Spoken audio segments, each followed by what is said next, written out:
As the leader of the Booner Path, I lead from the front. All right, boys. Lock in. It's our core foundation, man. Grit. I'm fired up. I'm fired the f*** up, boys. It's pumping right now. It's got my juices pumping, boys.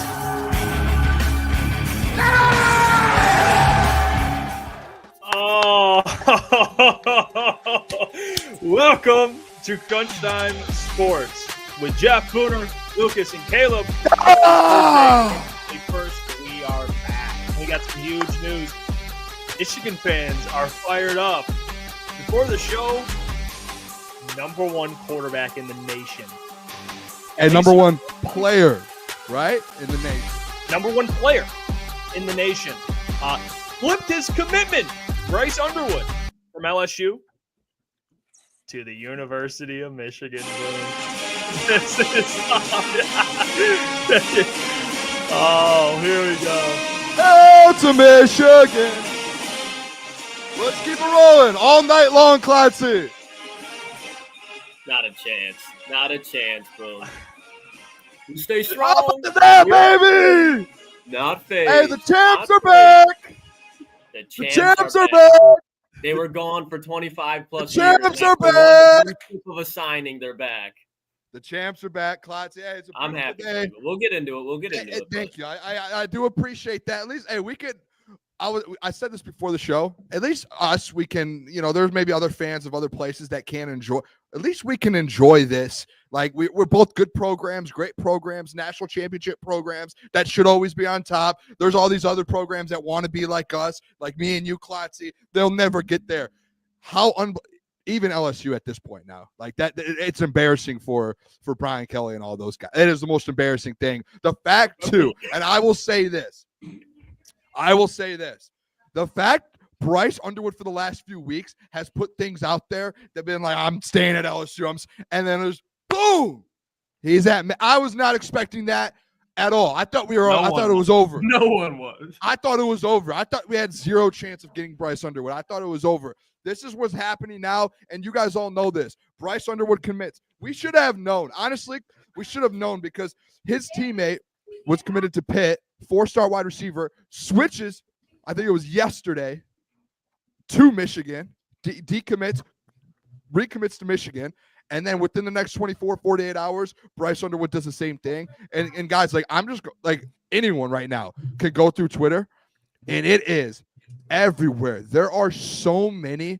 The crazy thing with this is there are so many different players that they're saying now are 4 stars, 5 stars, that they're like, we want to go to Michigan, like instantly.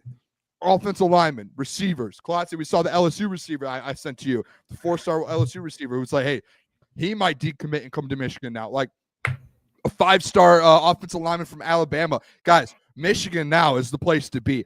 We took a year off. Hey, sometimes, Klotzy, it's good to take a step back. Sometimes things are just so stressful. Say, hey, we need to take a year off. It's just like what you guys did the last 4 years versus Michigan. Take 4 years off, 3 years off.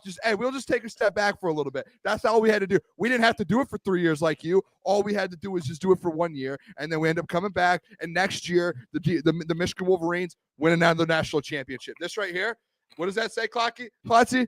It's our time, baby. We're back. We're back, Klotzy. Oh, it's a beautiful day. I can't believe it. I'm like, for the last 2 hours, I've been in like utter shock. It's one of those things where it's like, I don't know what to say. And the whole Sharon Moore thing, I was texting, shout out Flannel, shout out Brady. We've had a Michigan group chat for the last 3 years or 2 years. I put in there, it's just like, Sharon Moore, he can't coach. He hasn't been able to coach this year. But the way he's been recruiting the last 2 months, it's like it kind of makes up for it. So now if he goes out and gets himself an OC and a DC to be able to actually coach, it's over. For the next 3 or 4 years, Michigan's running college football. When the transfer portal opens up, no one's going to be like, oh, I want to go to Ohio State and train. No, everyone's going to say, I want to go to the University of Michigan. I want to be a Wolverine. You see that, Klotzy? National champs, baby. They want to be a Michigan Wolverine. Michigan is officially back. The champs are back, Klotzy. Caleb, you got anything to say before I go? Let me just real quick put this in perspective, okay? And then I'm gonna let you guys kind of cook. I just checked highest NIL evaluation this year. Obviously, it'll go up. Shedeur Sanders valued at $6.1 million. He's like the guy. $6.1 million. He's the guy. I think Travis Hunter's right behind him at like $4.5, $5 million. Bryce got $12 fucking million. Like that is a shitload of money, dude. That's double the valuation of Shedeur Sanders, basically. And it's all estimates. I mean, who really knows how much everyone's making? But like, my God, someone cut the check. A lot of money. Someone a lot of money. I mean, that's big. I just wanted to say that just to give some perspective of how much money this dude actually just got. Good, kudos to him. Good for him. Yeah. Well, I'm not a fan of either Michigan State. I never really picked a side, but I will say, Booner, I'm happy for you. As a friend, I'm happy for you. This is a big kid. Kid is a stud. He's an absolute stud. He's going to change that program. This bad year that you had this year, I don't think we'll be seeing many bad years for years to come. This kid is a stud. Second thing, Brian Kelly, probably not safe there at LSU. Those riot. They're gonna riot. That's insane. I mean, it looked like a done deal. LSU. He was posting pictures, kind of clowning Michigan and stuff, posting pictures of him in an LSU jersey. It looked like it was a done deal. Might be the last straw for him, honestly. Yeah, truly. And Easy said it perfectly on heavyweights. Let's hope Sharon Moore doesn't fuck this up. He can't, man. He can. He can. Look, Sharon Moore is not a very good football coach, but who knows? He might not get the opportunity to even coach Bryce Underwood. Who knows? But Boone, I'm happy for you. And I'll also say this. I kind of have like the old head take on college football. I don't like this kind of stuff. I don't like it. I do think college. I don't like it. It's changing. I don't like it. No, you like it or not, though. You have to be able to adapt and grow into that. Boone, that's true. But I do think college athletes, they should 100% be paid, but I don't think it should be involved in recruiting. Like the teams that are good now, the 10, 15 teams that are good now are going to be the same teams that are good in 20 years because it's going to be harder for smaller schools to get big players. I don't want to say it's unfair because but it kind of is. It is unfair. Here's the thing, though, Caleb. It's always happened. Like, it has always happened. Not to this extent. Where it's on a global scope, because, they can spend a little bit more now. But if you look back at, like, the old Miami teams, you look at the Florida team, you look at even some of the Ohio State teams, they might not have gotten $12.5 million, but what's that new Camaro pulling up? What's that? How is he in Europe right now? He's supposed to be like, it's always having boosters. I get what you're saying, where like now that we're going to see more Bryce Underwoods, like probably in the next 2 years, there's going to be the next Bryce Underwood, and he's going to get paid $18 million coming out of high school. And this doesn't have to do with any, but like if I'm an athlete and I got paid $18 million at 18 years old, I don't need to go to the NFL. I don't. You can pay me that. That's in that term alone, because if you're there, you're probably going to be there for 2 or 3 years. If you start as a true freshman, that's fine, but you're not going to be getting like the success you would compared to later down the road. In those 3-4 years, you're going to be making more than 75% of NFL athletes do in their whole career. So that man, he's set for life. I think it's going to continue to happen. But to get to the nitty gritty of this, to the why, obviously, Ohio State fans. Oh, I'll preference it with this. Booner, I am happy for Michigan because when Michigan is better, college football is better. It's better for Ohio State because then the best game in all of the season, is more competitive, and I just think that's fun. And at the end of the day, with Ryan Day, he hasn't beat him, so it gives Ohio State more of an excuse. But this is why Bryce Underwood does not mean Michigan is back. Does not mean Michigan is back. I'll tell you why. Jeff, pull up the graphic. Pull up the first one. Pull up the first one. The one from this year's recruiting class. Because Michigan, they went out, they got Bryce Underwood, the number one recruit, the number one quarterback from Michigan. But if you look down near Columbus, there's a 6'5", 225-pound mobile quarterback by the name of Tavian St. Clair. You know what he's ranked? The number 2. And he's right behind Bryce Underwood. When you look at the prospect list, they have the same score. This is not me saying that Bryce Underwood is not a huge thing. But this is what has been happening at Ohio State for years. For years. Great graphic you have there. Sharon Moore on the recruiting trail recently.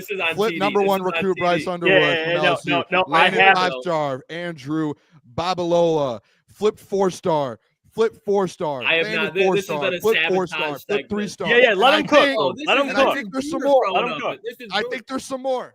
I think All there's right, a few so more coming. look, I want you guys to think about one. The offseason that Ohio State just that had, looks literally beautiful. bringing Another in win guys for the that aren't boys. recruits. Booner, I'll let you talk. My turn. Thank you. We brought in guys that Another aren't win. recruits, guys that have already played in the SEC, and they're like, well, I want to go there. Because at the end of the day, like, you can pay these guys money, but now let's break it down past money. And scroll down just a little bit, Jeff. Because if we're looking at the top 5, you got number 2 player, quarterback. Just keep scrolling a little bit. Keep going. That's all. Got the number 5 with it too. The number 1 corner. Not worried. And if you were to scroll a little bit past that screenshot at number 9, is the number 2 ranked corner. Guys, where he's committed. Ohio State's a Bryce Underwood. He's gonna have a difficult time throwing. Regardless, who's now that number 2 recruit going to be throwing to? The one, the only Jeremiah Smith, who last year was the number 1 player in the nation, and last year, the year before that, Ohio State didn't get the 1 or 2. I don't know why we're talking But, OSU hold right on, now. Boone, like, hey, we let you speak. I let you have your moment. And This like isn't I an said, Ohio State night. This is a Michigan so now night. this is where it comes full circle. Yep. Michigan Ryan got Day, Bryce you guys know Underwood. that I cannot stand Ryan Day. I cannot stand him. I Going think too in long. big games he shrinks. I think when you look at him, he's very insecure, born on third base. But the one thing he can't fucking do is recruit.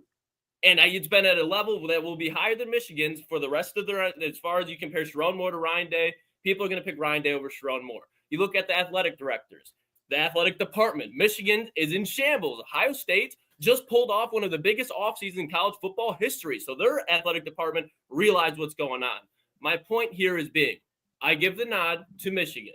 But just because they go out and they get the number 1 quarterback in the nation, You does guys not lost for mean 3 that years they are while you bad. still were getting the top recruits in the country. And that is my You point. can pull up. If- You can pull up. You guys you had can Jim pull up. Harbaugh. All You right, guys had you've Jim already Harbaugh. talked You for have a novel Sharon here. Moore now. You guys have had the top 10 recruits every year after year My after year point's after year. In the last exactly. 3 years, we were still able to step up and beat you, even with the recruits. So you can bring up all of those you want in the world. Guess what? We're still going to go in next year. You can have this year. Have it. We did it for the last 3 years. Next year, we're back. You're done. Season's over for you next year. You better get a national championship in the next 6 months, and you better hope you do, Klotzy. All right, we got a special guest on the line. Yeah. I can't wait. I mean, Morgan's sitting here like, what the fuck? Yeah, I can't wait. I'm pumped up. Let's go. Lions, baby. Hey, this is great, by the way. Good talk, man. I personally love the back and forth. I do. As a person who's on the show, I don't know about the other. I love the back and forth. I love bringing up all these top recruits like they didn't have them the last 4 years and still. Okay. It's All one right. of the Well, funniest Morgan, things ever. Morgan He just is talked the here. whole novel about how they got all these recruits. Buddy, you haven't won in 3 years. I don't know what's Hey, happening. Hey, here. guys, All right. relax, please. All right, we're good. relax. We're good. All right. We got a guest. Go Blue, baby. Excited for him to join. Contributor for Pride of Detroit. Does great work. You guys probably already follow him on Jim Twitter. If you Harbaugh, don't, Sharon Moore. follow him, MCannon313. And he's walking into an absolute shitstorm. Mr. Morgan Cannon, how you doing, my friend? Shout out. What up, boys? Yeah, that was funny, man. Y'all had me laughing. I went to Eastern, so like I'm a very casual college football fan, but a lot of my girl's a Michigan fan, and like a lot of her uncles are, and like a lot of my boys. But I texted one of my friend who's a huge Michigan fan. I was like, "How you feeling? You pretty lit right now?" And he sent the stringer bell, like with the hat on, I want you to put him out there. We're back up with the Michigan hat on. So no, like I know y'all are excited, man. I've seen him play live a couple times. Whew. Have y'all seen him play? He's different. I've We never wanted to seen go him a couple play. of times. Never seen him play. I don't know what to expect. I mean, I know he's good, but I never got to see him play. That's probably something That's different. it. I've seen highlights. I watched about 40 minutes of different highlights last week, about a week ago, and that was when I heard the news that he was probably not coming to Michigan. I just sat there and reminisced for about 40 minutes, and so I've got to see a little bit, not live in person though. I can't wait next year to see that. I was like standing with my coach friends, and he walked by like right, and I don't think I've ever met y'all in person. I'm pretty tall. I'm like 6'2", 6'3", like a big dude. And I was like, this is a big ass kid, God. He's 6'5", isn't he? Yeah, and he's built too, man. Like he's gonna fill out too, in my opinion. So, but I want to know more about the St. Clair kid that we were talking about with Ohio State too. I don't know in alpha recruiting. So, like, I'm not kidding. He's literally like how you guys hear about Bryce Underwood. Like, he's the talk of Ohio. Like, he's 6'5", 225 pounds, has a rocket arm. Both Elite 11 quarterbacks, a 1 and 2 rank. He's just always been from Ohio. Like, he was going to Ohio State forever because he's from Columbus. Like you said, Yeah, too, that's good. If both those dudes come to fruition, then the game's going to be the game for a couple years. That would be fun. That'd be fun as hell to watch. Well, Morgan, you've been speaking of live in action. You've got to see this Lions team, man. It's fun. We're having a great time covering. I know you guys at Pride of Detroit have as well. And they have I think a game this week where it seems like we've been spoiled with these blowouts. You know, it seems like it's just another ass whooping, especially if it's a team they're favored by like more than a touchdown against, and they seem to be favored by more than a touchdown against the Colts. I personally tend to respect the Colts a little more, I guess, than like the Jags or the Titans. But what's kind of your early thoughts of this game? I mean, the Lions are getting Sam Laporta back expectedly, but what's kind of your early thoughts of how this game's going to look? The Colts have been very average, man. Like I watched a couple games on the All 22, just to get familiar again, because I've only watched like a little bit of Colts football live this year. I'm not gonna lie, I don't think a lot of people outside of Indiana are watching a lot of them. Right. Not trying to be mean, but they've got some players, man. That, like defensively, you would think they'd be better when you look around like their personnel, you're like, dang, they got some dudes. You got DeForest Buckner, Zaire Franklin. I really like Kenny Moore, the corner. They got some dudes but they're just not really playing that well. Kwity Paye is over there. Speaking of Michigan, they got the Latu kid, but they're pretty good against the run. I looked; it was like 10th in rushing defense DVOA.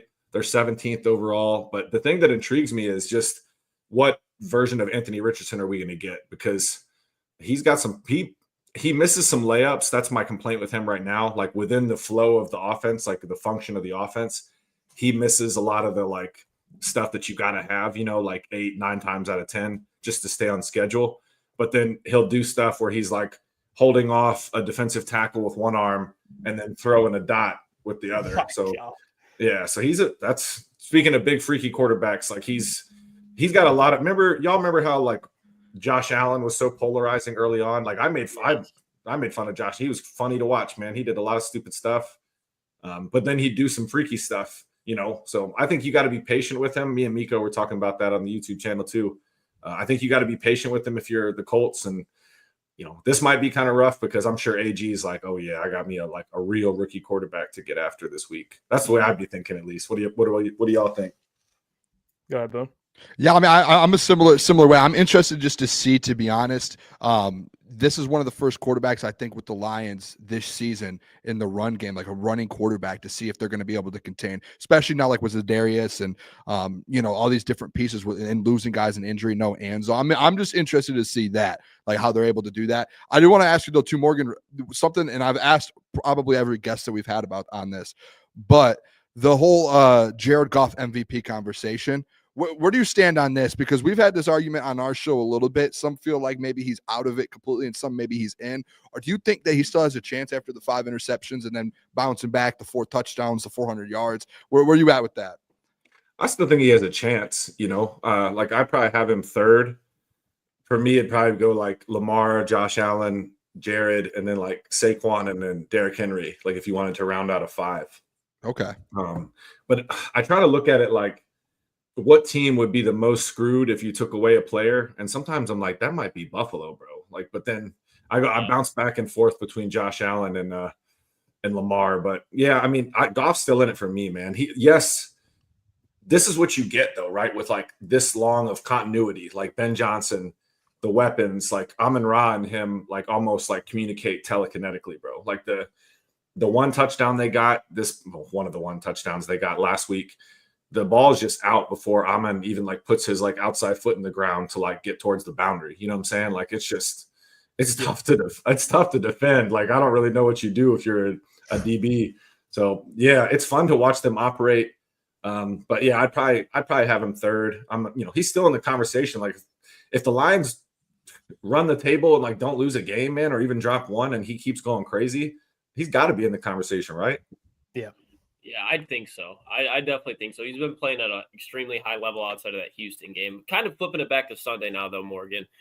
Terrible news Lions fan received over this week. We saw it on last Sunday. Alex Anzalone, broken wrist, broken forearm, whatever it is. He put on IR, out for at least 6 weeks. What do you think the impact of him not being there on Sunday, especially like we just talked about with a mobile quarterback like Anthony Richardson, run game? Alex is that green dot diagnosis, the defense most of the time. Not only on Sunday, but season long. What do you think it's going to look like with the absence of Alex Anzalone and possibly the emergence of Jack Campbell? Well, Campbell's been balling. I'll say, like, Enzo's been playing really well too, man. Like, he stands out whenever you turn on the tape. But Jack Campbell's really, like, you can tell the game's starting to slow down, right? Because he coming out of, like, for being a white linebacker coming out of Iowa, man, Jack Campbell's freaky athletic, right? Like 6'5", 250. I remember, like, his RAS card, it was like 8th out of 2,000 some linebackers. So, but you can tell, like, the game's slowing down for him. And he's making plays, like whether it's in the passing game or getting downhill and like fitting up against the run. But this will be a good test though, especially with Josh Allen coming down the pipe, because I was watching like Indy, man, they were in the red zone. They faked jet motion. And then like Richardson went into what would have been a naked boot, but then Jonathan Taylor's there as a lead blocker. So like, dang, what you do with that? You know, and they scored. That was the play that he ran through the Jet safety face. Remember that play last week? Oh, with the last touchdown? Yeah, to win. Yep. Yeah, bro. That was nasty. But yeah, that play was crazy. Like fake jet motion, went into a naked boot, and then Jonathan Taylor's there, and he just ran through that dude's soul, man. Like just kind of while we're on the point, just because it's a good. What do you think of Shane Steichen versus Aaron Glenn this week? Because I love Shane Steichen. He might not be, as time goes on, it looks like he might not be the best head coach, but as an offensive mind, I love him. What do you think that battle is going to look like, just because the points that you're talking about, how well they disguise things, especially in the run game? So in my opinion, if I'm AG, like I'm going to make this rookie earn everything. So as y'all know, Aaron Glenn, like the Lions play a ton of man. They play a ton of split safety looks, like too high safety, right? So in my opinion, if I'm AG, I don't want any big plays happening. Like we don't need AD Mitchell getting behind us, Downs, Pittman, nobody. Like make them earn everything, because the way I'd be looking at it is if I'm going to try to make Anthony Richardson string together like 7, 8, 9, 10 good plays. And in my opinion, that's where he can get into trouble and you can force some takeaways. Like the Lions have been a really opportunistic. I mean, they've forced some takeaways, a lot of takeaways this year. Don't get me wrong. But that's kind of how I'd be approached. I like Steichen too. I'm with you, man.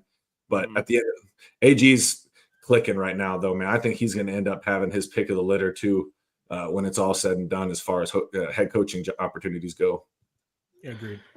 Yeah, I agree. Steichen versus AG is going to be a great matchup this Sunday. I think AG will be fine without Alex Anzalone. I mean, Alex Anzalone is really good sideline to sideline, but I think AG is a good enough coach to kind of fill that role, like if Jack Campbell plays in that role or Malcolm Rodriguez. But one guy we are getting back is Sam Laporta, and I said yesterday on the show that I think this is going to be Sam Laporta's kind of get-back game, because all season he's kind of got lost in this offense. It's so weird that you have an all-pro tight end, and it's not Ben Johnson's fault because there's so many weapons and what they're doing is working, but you have an all-pro tight end kind of put in your back pocket, and we're all waiting for him to have this breakout game. Do you think Sunday could be that game for Sam Laporta? I think so. The only reason I might say like maybe not is because you know how like this coaching staff is famous for like easing people back into the I wonder if they'll give Sam like a full complement of snaps from the jump, you know what I mean? Or if they'll kind of ease him back into it. Because at the end of the day, I'm sure they're thinking like, yeah, we'd love to have Sam Laporta for against the Colts, but also we'd love to have him like ready to go for like, a couple of games at Ford Field in January, you know what I'm saying? So, but yeah, that's kind of where I'm at with it. And I like your point too, like Malcolm Rodriguez, I wanted to circle back to that. Been playing really well too. So the Lions kind of have an embarrassment of riches, both on the offensive side of the ball and defense, because you got guys, like you said, Laporta was a second team All-Pro last year, and he's kind of been the forgotten man. He's been banged up and stuff, but also it's just like where the defense is forcing the football, Yeah, I mean, Morgan, another player, speaking of easing guys along, which we had this conversation because the Lions picked up David Long Jr. He was cut by the Dolphins. And it kind of, to me at least, it felt like it went under the radar. I know you guys have been doing, you've been doing a good job covering it, but it seems like Lions fans, I put out a video and I got some shit because I'm over here talking about David Long. And I'm like, he's a fine player, but he's been having a rough last 2 years, really good with the Tennessee Titans. What's kind of your feel on what you think? Not that you obviously know what the coaching staff's thinking, but just a feeling of what the plan for him will be. Do you see him more as a guy that, they're just kind of taking a flyer? Or do you potentially now with no Anzalone could see him maybe playing some snaps here in the next 6 weeks? What's a feeling you get from David Long Jr.? I think they'll let him compete, you know what I'm saying? Because that's what this coaching staff's all about. Yeah. But in my opinion, I almost think you're looking at David Long, like, can he step in and like take some Jalen Reeves-Maybin snaps and special teams?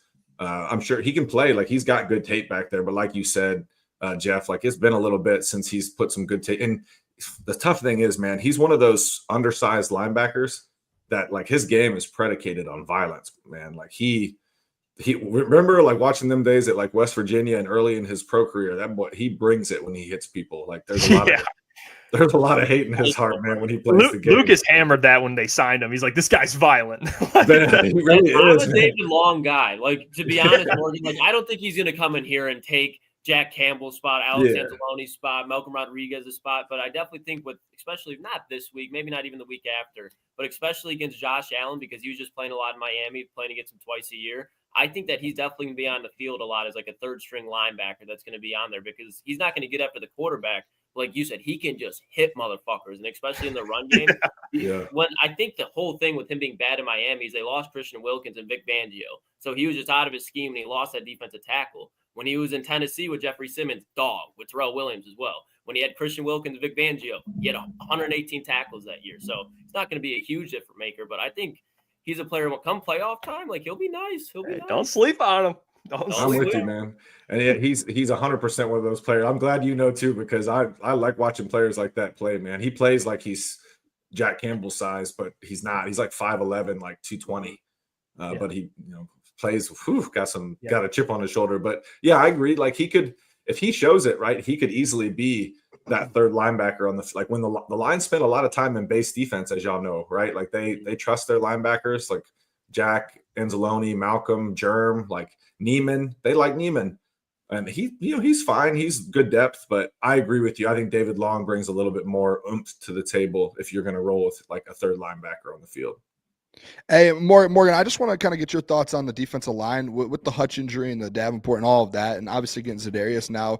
Do you feel like this defensive line is going to be able to come into in its own, especially when not even just the run game, but just the pass rush, essentially? Because that's kind of been the big question: is are they going to be able to still contain quarterbacks, put pressure on quarterbacks, get more sacks without Hutch? What are your thoughts on that? And then honestly, especially like when it comes to the playoffs, like that's going to be the biggest question. Do you think they're going to be able to do that with the D line that they have right now?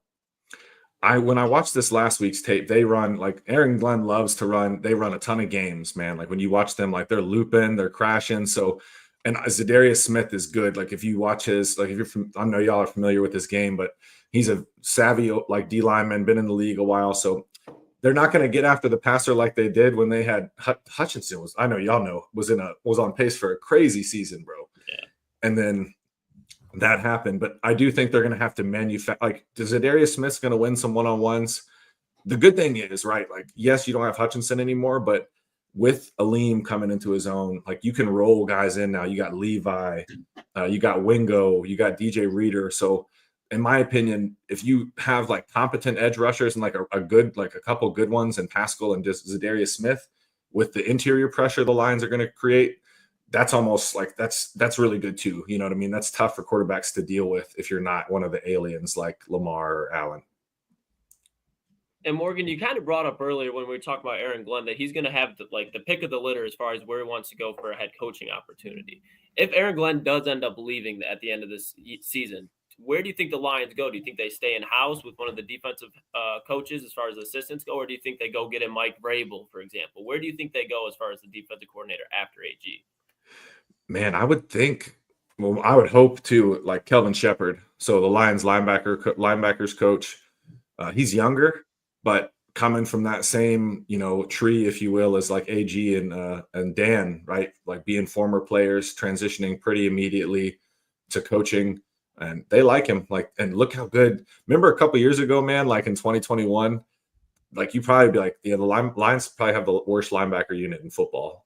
Like it was bad. Yeah, no doubt. No, it was bad. It was bad. Yeah. And now it's like, shoot, they're 5 deep. I remember starting the season. I'm like, man, our like fourth or fifth linebacker, depending on how you looked at it, was Malcolm Rodriguez, and this man, I think, tackles his rookie year. That's what I'm saying. He's probably going to end up going to get paid somewhere else. If I had to guess, somewhere he can start, full time kind of deal. But yeah, I think I would go Kelvin Shepard.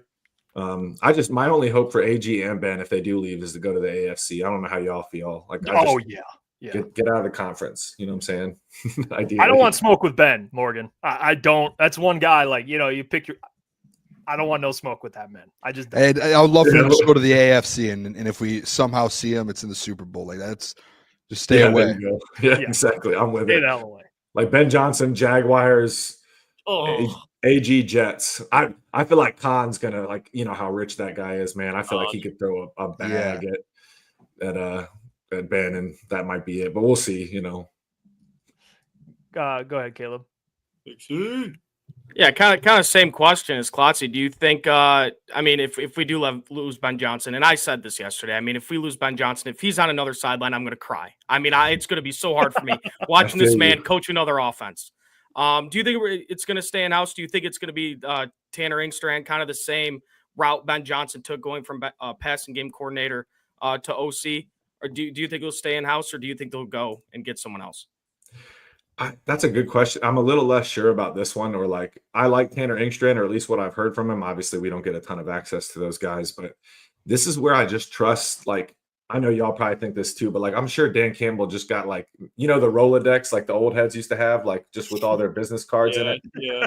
Dan Campbell knows everybody, man. Everybody in football loves him. Like, listen, Ben Johnson's a hell of a coordinator, hell of a play caller, but I trust that man, Dan Campbell, to, like, he's got plans on plans, in my opinion. Like, he's just one of those guys. So, to answer your question, bro, I would probably maybe in-house, just because it seems like Engstrand would be pretty, like, ready. He's been under Johnson for what, 3 years now, 4 years? Yeah.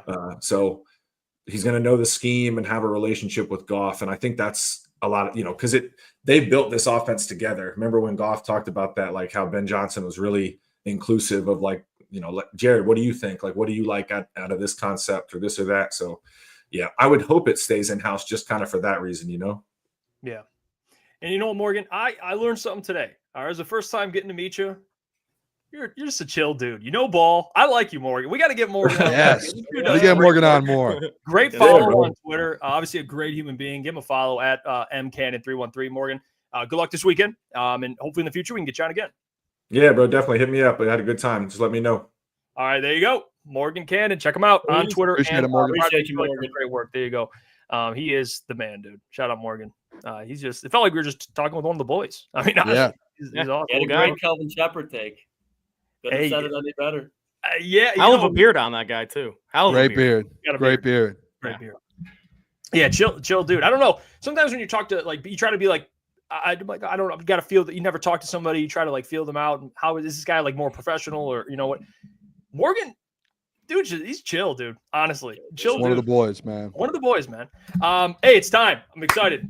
We're debuting. First time doing it, but it's going to be every single Thursday. Every single Thursday, Booner is going to be giving his keys to victory for the Detroit Lions. He's got his keys. The boys are going to, just like Boone does with us, you know, Boone will weigh in on Klotzy's watch list, which is today, ironically, or the impact players. Boone will just get, you know, he'll give his opinion. I would think, though, my keys to victory, I would think no one has a question. Like, you're not, who's gonna question my keys to victory? I'll find something. All right, you won't. Hey, come on. You won't. Hey, Boone, take it away. What do you got for today? I'm a sharp, man. I'm a sharp.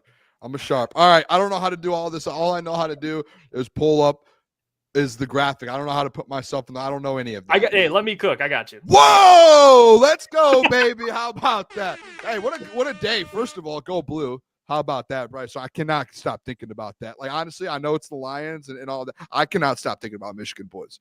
It's in my head. I can't stop. You guys had an Ohio State type of signing there. Dude, we've had great signings. Okay, but I'm not getting into this. All right, Booners, keys to victory. Detroit Lions versus Indianapolis Colts, fellas. I've got 3 of them for you guys today, all right? I've got 3. Every Thursday, I'll bring 3 of them. I'm going to try my best to switch them up. The first one I have here, I think this is the most simple one, guys. And you know what? Some people might be like, Booner, every football game, you need to play disciplined football.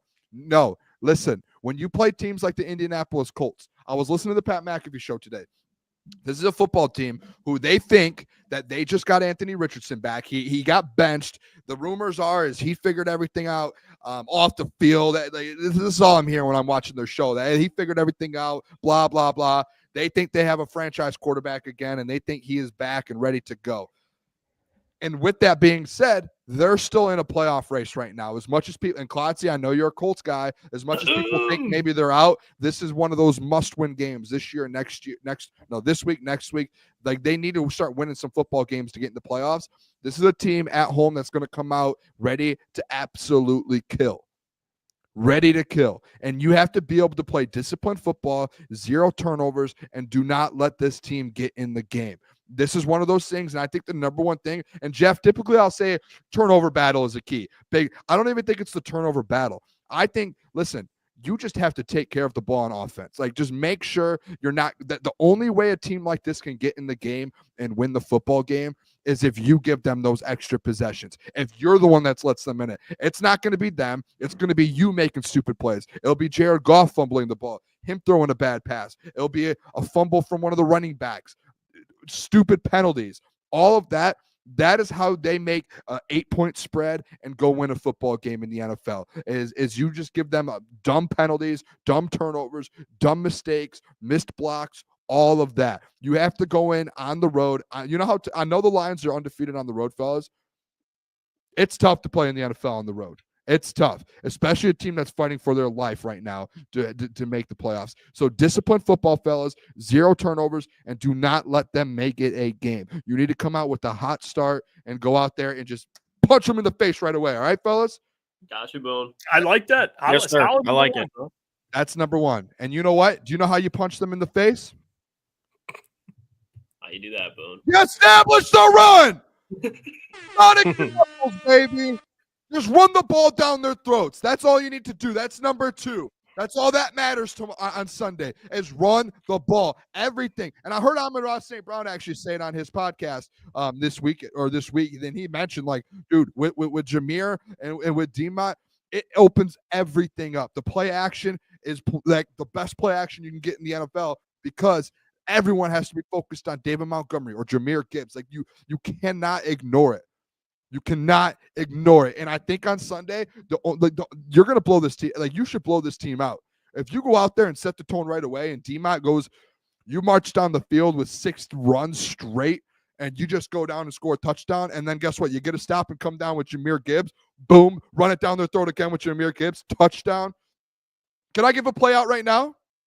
Go ahead, Boone.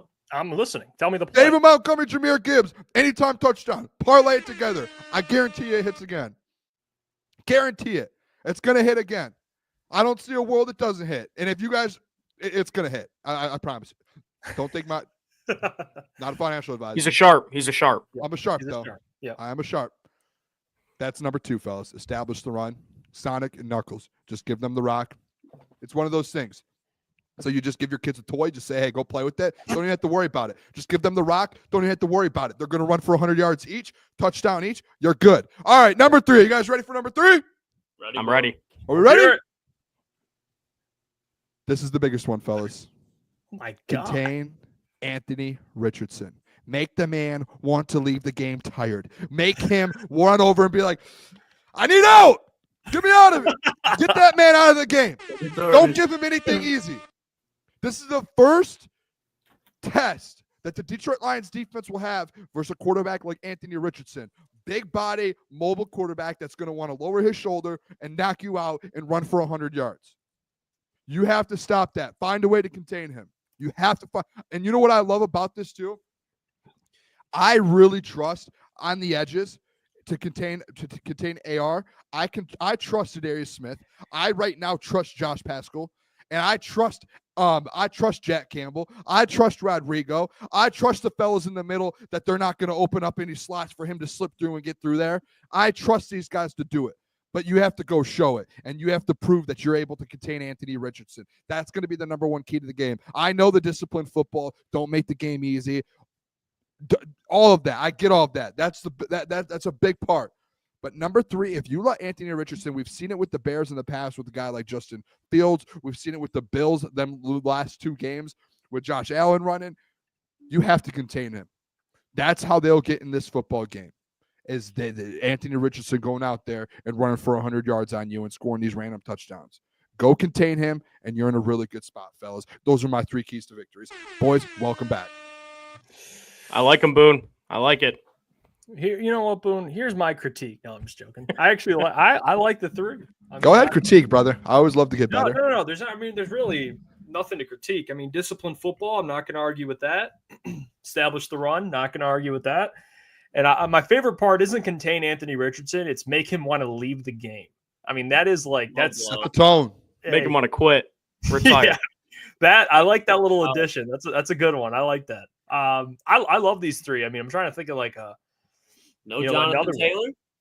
Yeah, like I guess keeping up what they've been doing, which is stopping the run, I guess would be like a big thing. But I mean, they're one of the best teams in the NFL at stopping the run. So it's not, to me, it's not like a glaring like need.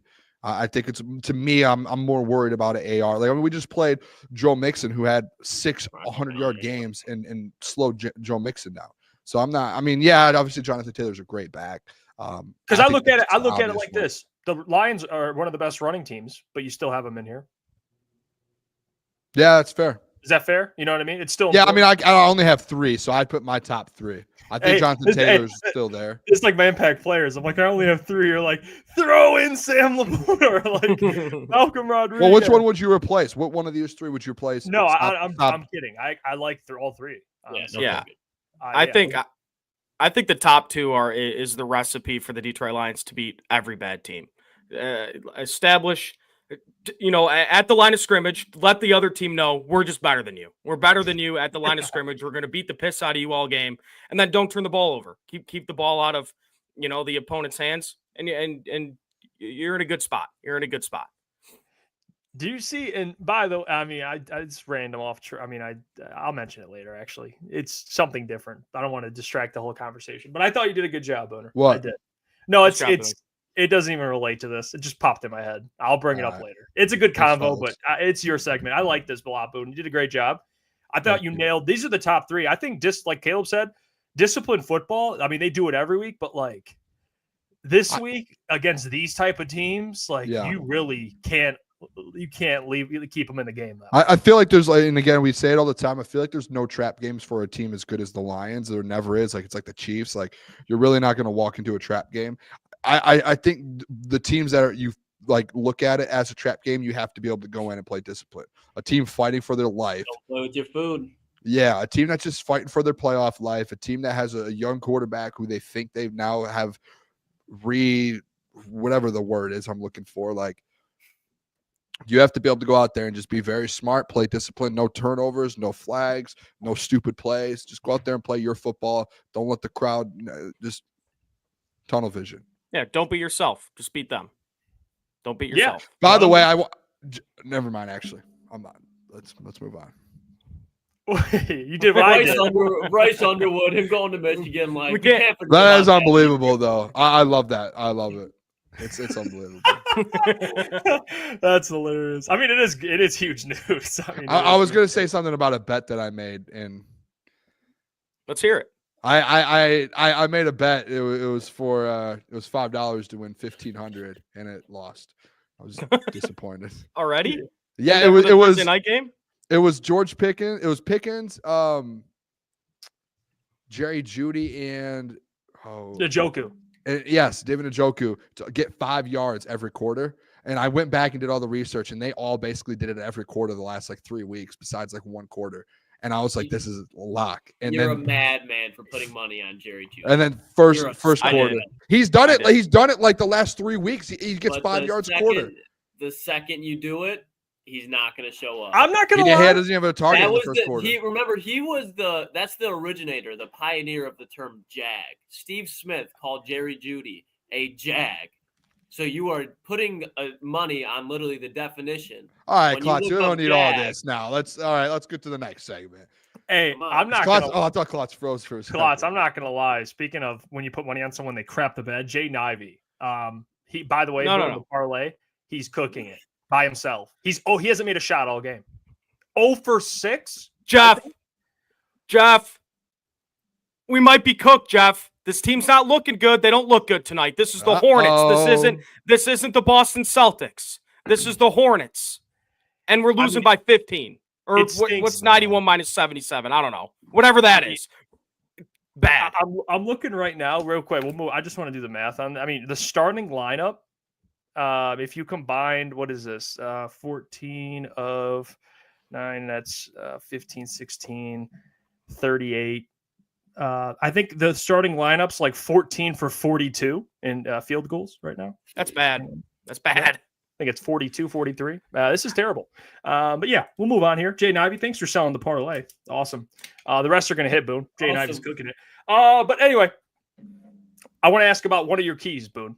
One of your keys was Anthony Richardson. Guys, I was thinking about this. I know we kind of seem to kind of forget about this narrative.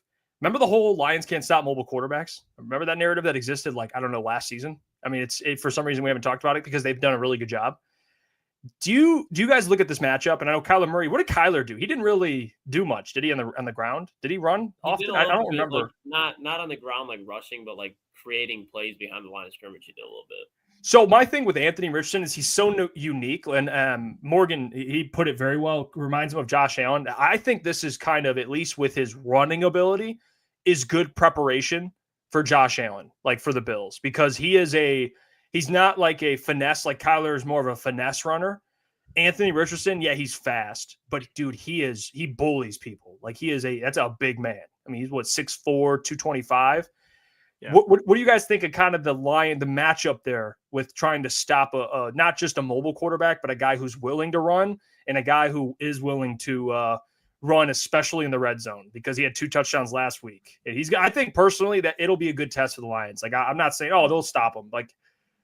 He's a different type of runner. He's a physical guy. He's about Jack Campbell's size.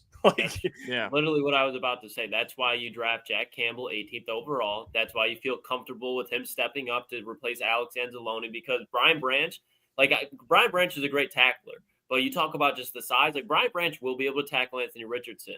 But to be able to knock Anthony Richardson, hey, I don't want to do that anymore. Brian Branch could do that, but he's going to have to go low. Jack Campbell can go up there one-on-one and tackle him, because what does Jack Campbell do better than anything that he does? Tackle. So if Jack Campbell just goes and consistently contains the edges in the run game, and he can identify the RPOs with Anthony Richardson when he tries to pull it and run, just like the Booner said, makes him want to leave the game. He doesn't want to do that anymore.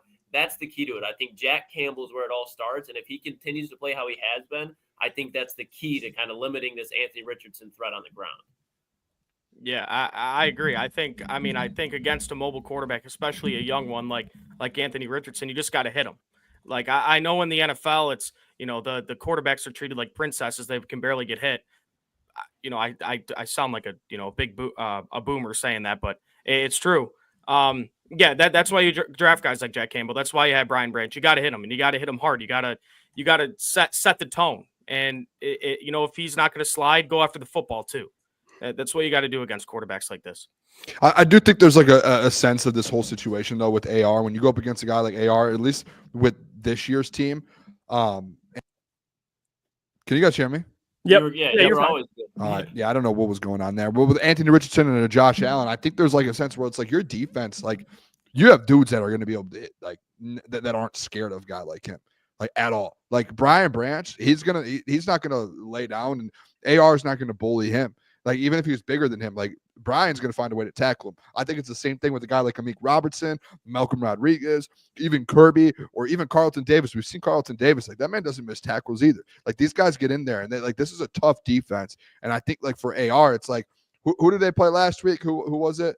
The Jets. I think the Jets, to a sense, it's they've been struggling. They have guys. Remember, their coach thought they've been tackling so bad. He did a tackling demonstration in a team meeting that he thought this is an NFL team. That team. I'm telling you what. Yeah, and I'll tell you what, the Detroit Lions defense, they don't need a tackling demonstration. You think Brian Branch needs to learn how to tackle? There is no way. He is going to dominate AR. And if AR thinks he's going to run some of these guys over, it's not going to happen. So I do think there's a sense of that. I think AR is a very, very good test for a guy like Josh Allen. But I think just as a rookie still going up against this defense and these guys, this is a top 5 defense in the NFL right now, and their best asset is their run defense, and that's essentially what we're talking about with AR. No matter how big he is, how fast he is, how powerful he is, I don't see Jack Campbell's not backing down. Malcolm Rodriguez is not backing down. Trevor Nowatzki, fellow Card. He's not backing down. None of these guys are backing down. They're going head to head with him. So he's going to have I think what's going to happen. I think his first half is going to go by. They're going to be struggling offensively. They might actually have to be like, hey, maybe we go back to Flacco. Maybe we have to go back to Flacco. We don't want that. I'm just saying. I just don't. The way this Lions defense has been playing over the last few weeks, like they're not giving up touchdowns in the red zone. They're not giving up. They're not allowing third down conversions. Like that's just a recipe for them just to have a tough day on Sunday. I think, guys, personally, I think red zone. I don't think the Lions are going to struggle in the red zone, but I think one thing that will be a shock to them is Anthony Richardson in the red zone with his feet. I think that, to me, that's just like, how do you prepare for that? I mean, the dude is 6'4", 225, and he plays with a lot of physicality. Like Morgan mentioned it earlier with the clip of him stiff-arming a safety and then like destroying two other guys to get into the end zone. Like that, they just got to be careful, especially in the red zone with him and his feet. I'm not worried about his arm. He's got talent, but I'm not worried as much about his arm because he's shown he's been prone through this season and his career. He will give you some, he'll give you a couple picks, but his leg, he's a very talented, that's a big man, very talented runner. But I think in the red zone, that's going to be the real test for the Lions, in my opinion. Yeah. I think, honestly, this sounds weird. I think it'll be a bigger test in the red zone than Jonathan Taylor. Like I personally, just because Jonathan Taylor, I don't know if that sounds odd, but it's a little different when you're trying to tackle that dude with like 3 yards. Like he can reach over and get a touchdown easily. So I think it'll be different, but it'll prepare them for Josh Allen, who's like, that'll be the Super Bowl matchup in a couple of weeks. So it's good. It's good prep. It's good prep. Yeah, I agree. And Boone, I think you said it, like they haven't really faced a mobile quarterback yet all season. So I'm curious to see what AG decides to do. Like that secondary might lose a guy in coverage because AG might say, Jack Campbell, you're on Anthony Richardson the entire time, right? The QB spy, wherever he goes, you are. So, I mean, the whole defense is going to have to step up. This is such a terrible game for Alex Anzalone to be out, but also this could be the game that puts Jack Campbell's name on the map. If he has a big game and contains Anthony Richardson on the ground, I think we're going to start hearing a lot more about Jack Campbell, from the national media. Yeah, I agree with that. All right. Hey, well, we got a couple minutes here. I want to ask this question because this is what I was thinking about. I want to get your guys' thoughts on this. I just saw in the chat people were talking about it, and I did see it I've seen this trending a little bit. I don't know if you guys have seen it. I saw someone, and I can't think of who it is. It's like a national talking head. I should have remembered this, but they had a discussion. Not sure if it was ESPN, Fox Sports, and I've seen more posts about it on like different Facebook groups and Twitter and all this stuff. More and more of these Eagles fans are confident. I don't know where these people are coming from. I've seen posts. I saw someone the talking head was whoever it was said that they think the best matchup for the Lions or a team that could match up the best with them would be the Eagles. And I think they could cause problems. I do want your guys' thoughts on that matchup because you're not going to see them this regular season, but you will see them in the postseason, expected they win their division. What's your guys' thoughts on that narrative? Eagles. Now Eagles fans are talking. Like it's like they waited all year. Welcome to being on top, I guess. Like that's what it's like to be the best team in football. Is you're gonna have these franchises going. I don't think look at this. What is this? What is that? Whoa, you guys see that? You guys see that? Wait, one more time. I can't. It just flops. Let that thing. I don't know. It has a mind of its own. Look, see? There you go. The mind of its own. I need to get a haircut. Shout out Spencer. I don't know if he's watching tonight, but I need to go Saturday. No, I mean, guys, like the Eagles, and I've had them higher in my power rankings. I think there's a thing. All right, they have Saquon. What is the Lions defense best at? Stopping the run. All right, so you got Saquon out of the picture there, right? All right. You give up a ton of yards, right? Passing yards. Like, that's one of your worst things. All right, you have A.J. Brown, Devontae Smith. What else are the Lions good at? Red zone offense or red zone defense. Okay, so are they going to beat us off 50-yard bombs for touchdowns all game? No. I mean, when we're getting the red zone, guess who you're throwing up against versus A.J. Brown and Devontae Smith? Back there with Kirby Joseph and Brian Branch, the best safeties in the NFL, who both are most likely to be all-pro safeties. Then you flip the script.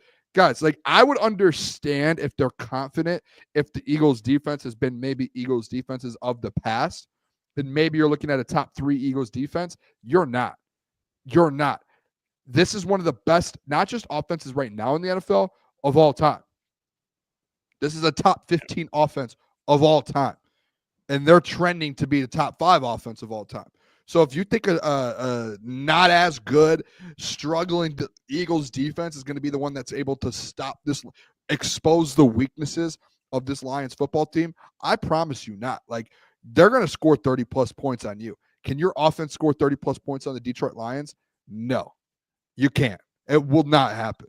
It won't. And that's why I think I look at this whole Eagles-Lions thing, and that's where it makes me a little more confident with the who's going to beat the Lions in the NFC. I really don't know. It would have to be a fluke game for it to happen, and I don't see the Eagles being the team to pull it off, especially after what we saw last year down the stretch, how they fell apart. Like, let's see them in the playoffs first, and we'll have this conversation.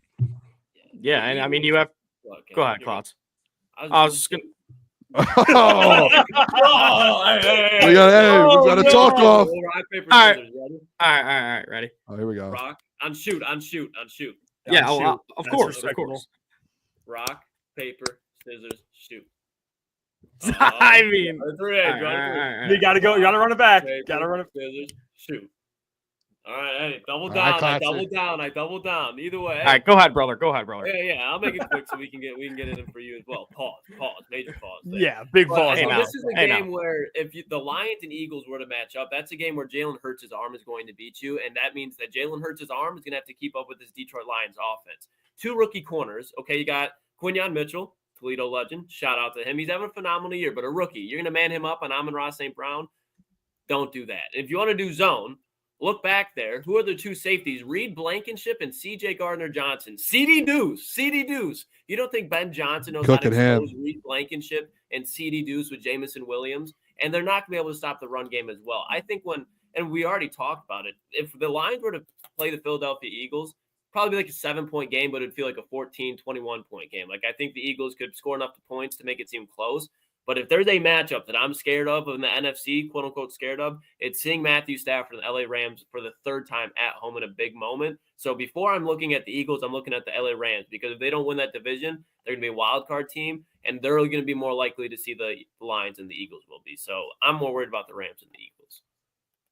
Yeah, and I think another team too. I mean, in the same division, Klotzy, I think the Rams are. I mean, I think the Cardinals are pretty good too. I know we already beat them, but that's a team that division's going to be fun. With the Rams, 49ers, and Cardinals, because they all play each other at the end of the year. But back to the Eagles. Yeah, I mean, they're good on paper. The Eagles have a good team on paper, but I'm just looking at the coaches. I'm taking Dan Campbell over Nick Sirianni every day of the week. Nick Sirianni is a clown. I don't think he'll be the Eagles head coach next year. I mean, they're 8-2, but I don't know how much of that is on his back. And then I'm taking Ben Johnson over Kellen Moore, and then I think AG stacks up with Vic Fangio. And, you know, they might have – the Eagles and the Lions might be relatively even on paper, but that coaching staff, the Lions are just going to outcoach them. And I'm not scared of Philly whatsoever. Yeah, I mean, the Philadelphia to me, like I think they're the only team in the NFC that's like, they're not on the Lions level, but they're like the only, to me, I'm looking around the NFC, like the only other, like, Lions are great. I think they're good. I think the Eagles are good. But, like, I look around, like, I think the Rams are a good one. But, like, other than that, 49ers are in shambles right now. Packers have a lot of figuring out to do. Vikings are frauds. I mean, they had just Sam Darnold in the playoffs. Don't sleep. Who? Sam Darnold in the playoffs. Hey, do you guys think, like, serious question, like, do you guys think the 49ers, if they get healthy and get guys back and they get going a little bit, that's kind of the other team? No, yeah, I think they're a team you don't want to face like in the wild card round or something. That was a really, really two-sided answer. You said yeah, and he said no at the same exact time. Well, I'll say I just think, like, would I want to face them in the wild card? I'm not going to give me the 49ers. No, I don't want to. I don't want to face them in the wild card, but they look rough. I mean, yeah, they got a lot of, like, Christian McCaffrey. I haven't checked like box scores, but watching the games, he doesn't quite look like the injury really did him in. It feels like he needs time. He needs time to, like, get back. I don't know right now. Emergence of Jahmyr Gibbs being RB1 in the league is coming, Jeff. Derrick Henry, great running back, Hall of Fame running back. He's a great time. Saquon only got so much time. Here comes Jahmyr. Yeah. But as far as the 49ers go, absolutely not, because their defense is not even close to what it has been the last couple of years. Like, this is the worst defensive personnel, defensive coach they've had in a long time. Like, even last year with, I'm forgetting the name, head coach for Arizona. He was on there last year. The name will come to me at some point. Head coach of Either way, Arizona now? No, he got fired from Arizona. He was a head coach there. I don't know why. I can see his face right now. It's going to bother me. Kingsbury? No, he was at the DC. He was the DC. I can see his face right now. It's going to bother me. Look up 49ers defense last year, defensive coordinator. Either way, just from a coaching standpoint, personnel standpoint, Nick Bosa's struggling to stay healthy. They lost guys in the front seven. And even guys like I love Hufanga. He doesn't look the same this year. Tre'Davious Ward, he's been missing time because his daughter died, so it's very understandable. But even like situations like that are going on. Steve Wilkes, thank you. Yeah. And then on the offensive side, no Brandon Ayuk.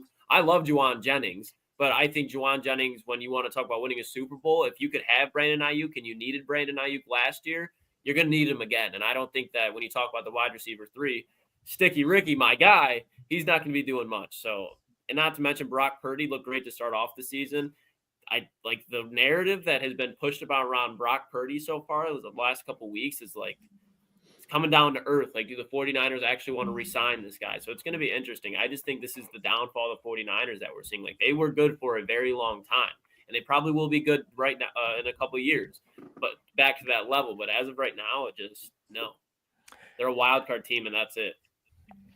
Well, Klotzy, Thursday, it's 9 o'clock.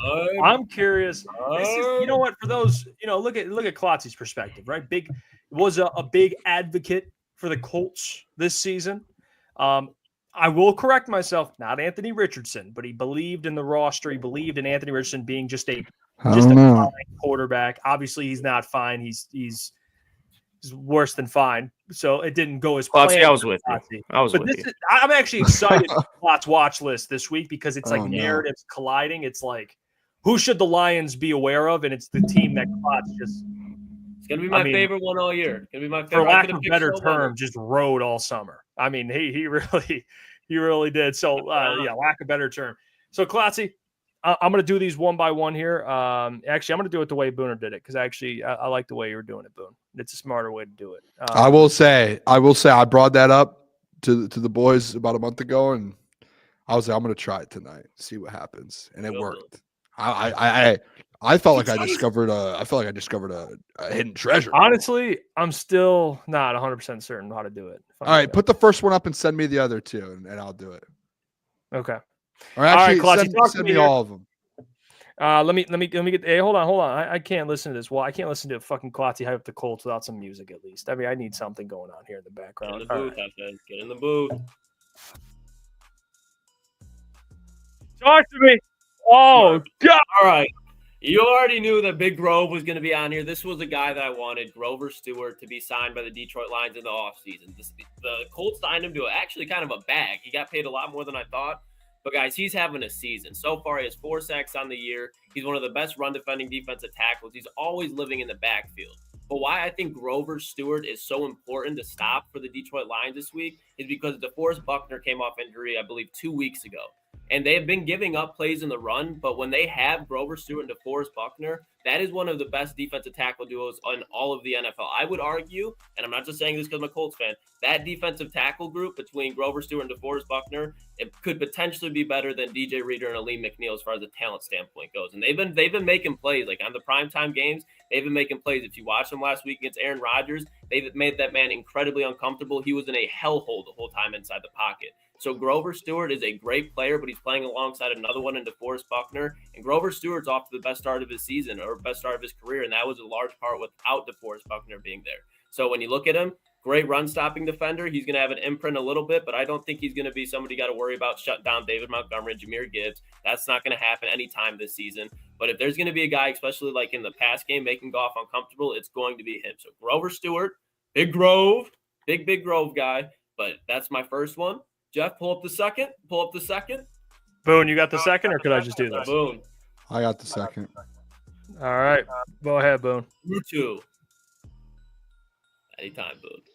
There we go. Zaire Franklin. Look, Zaire Franklin, guys, kind of Azeez Al-Shire-ish, not as physical, but sideline to sideline is crazy. And he's last year he led the NFL in tackles, and he's on pace to do it again. He's number one in the NFL in tackles right now. And he's a guy that when you look at matching up with Sam Laporta, because he does have an interception on the year, he's not known for getting picks, but he's a very athletic linebacker. He's the best linebacker on that team, no doubt. He's probably the best linebacker in the AFC South as an off-ball linebacker goes.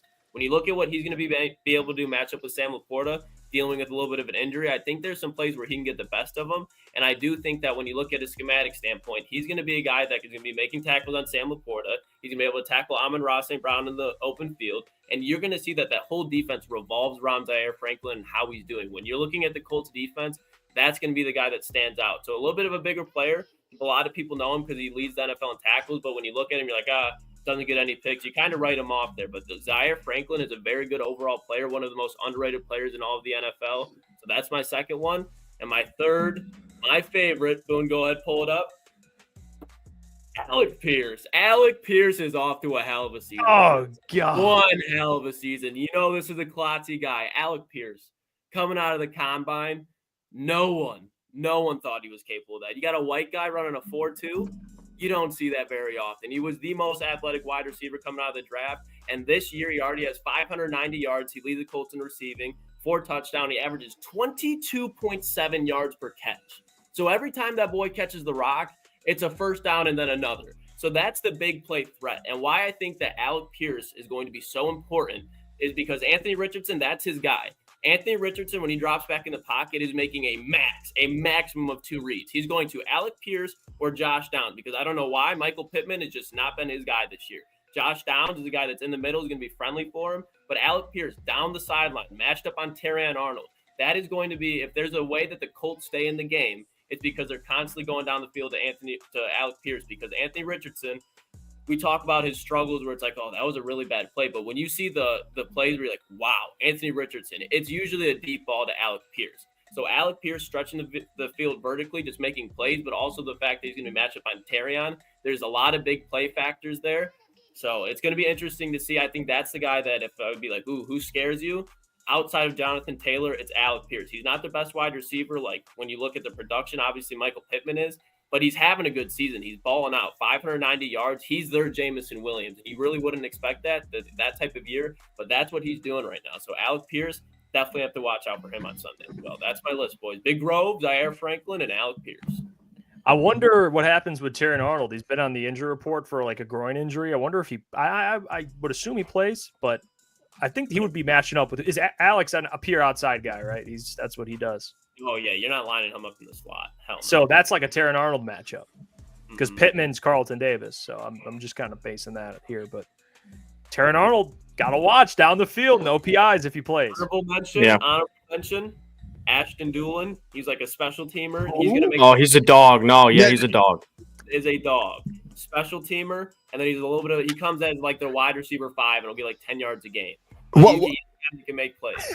Why did you not have your list? Really irks me because this is my favorite list of the year. It can irk you all you want, but this is the list. These are the guys that you got to watch out for. We could have went down the road of like the Kenny Moore, DeForest Buckner, Jonathan Taylor, Anthony Richardson, those type of guys.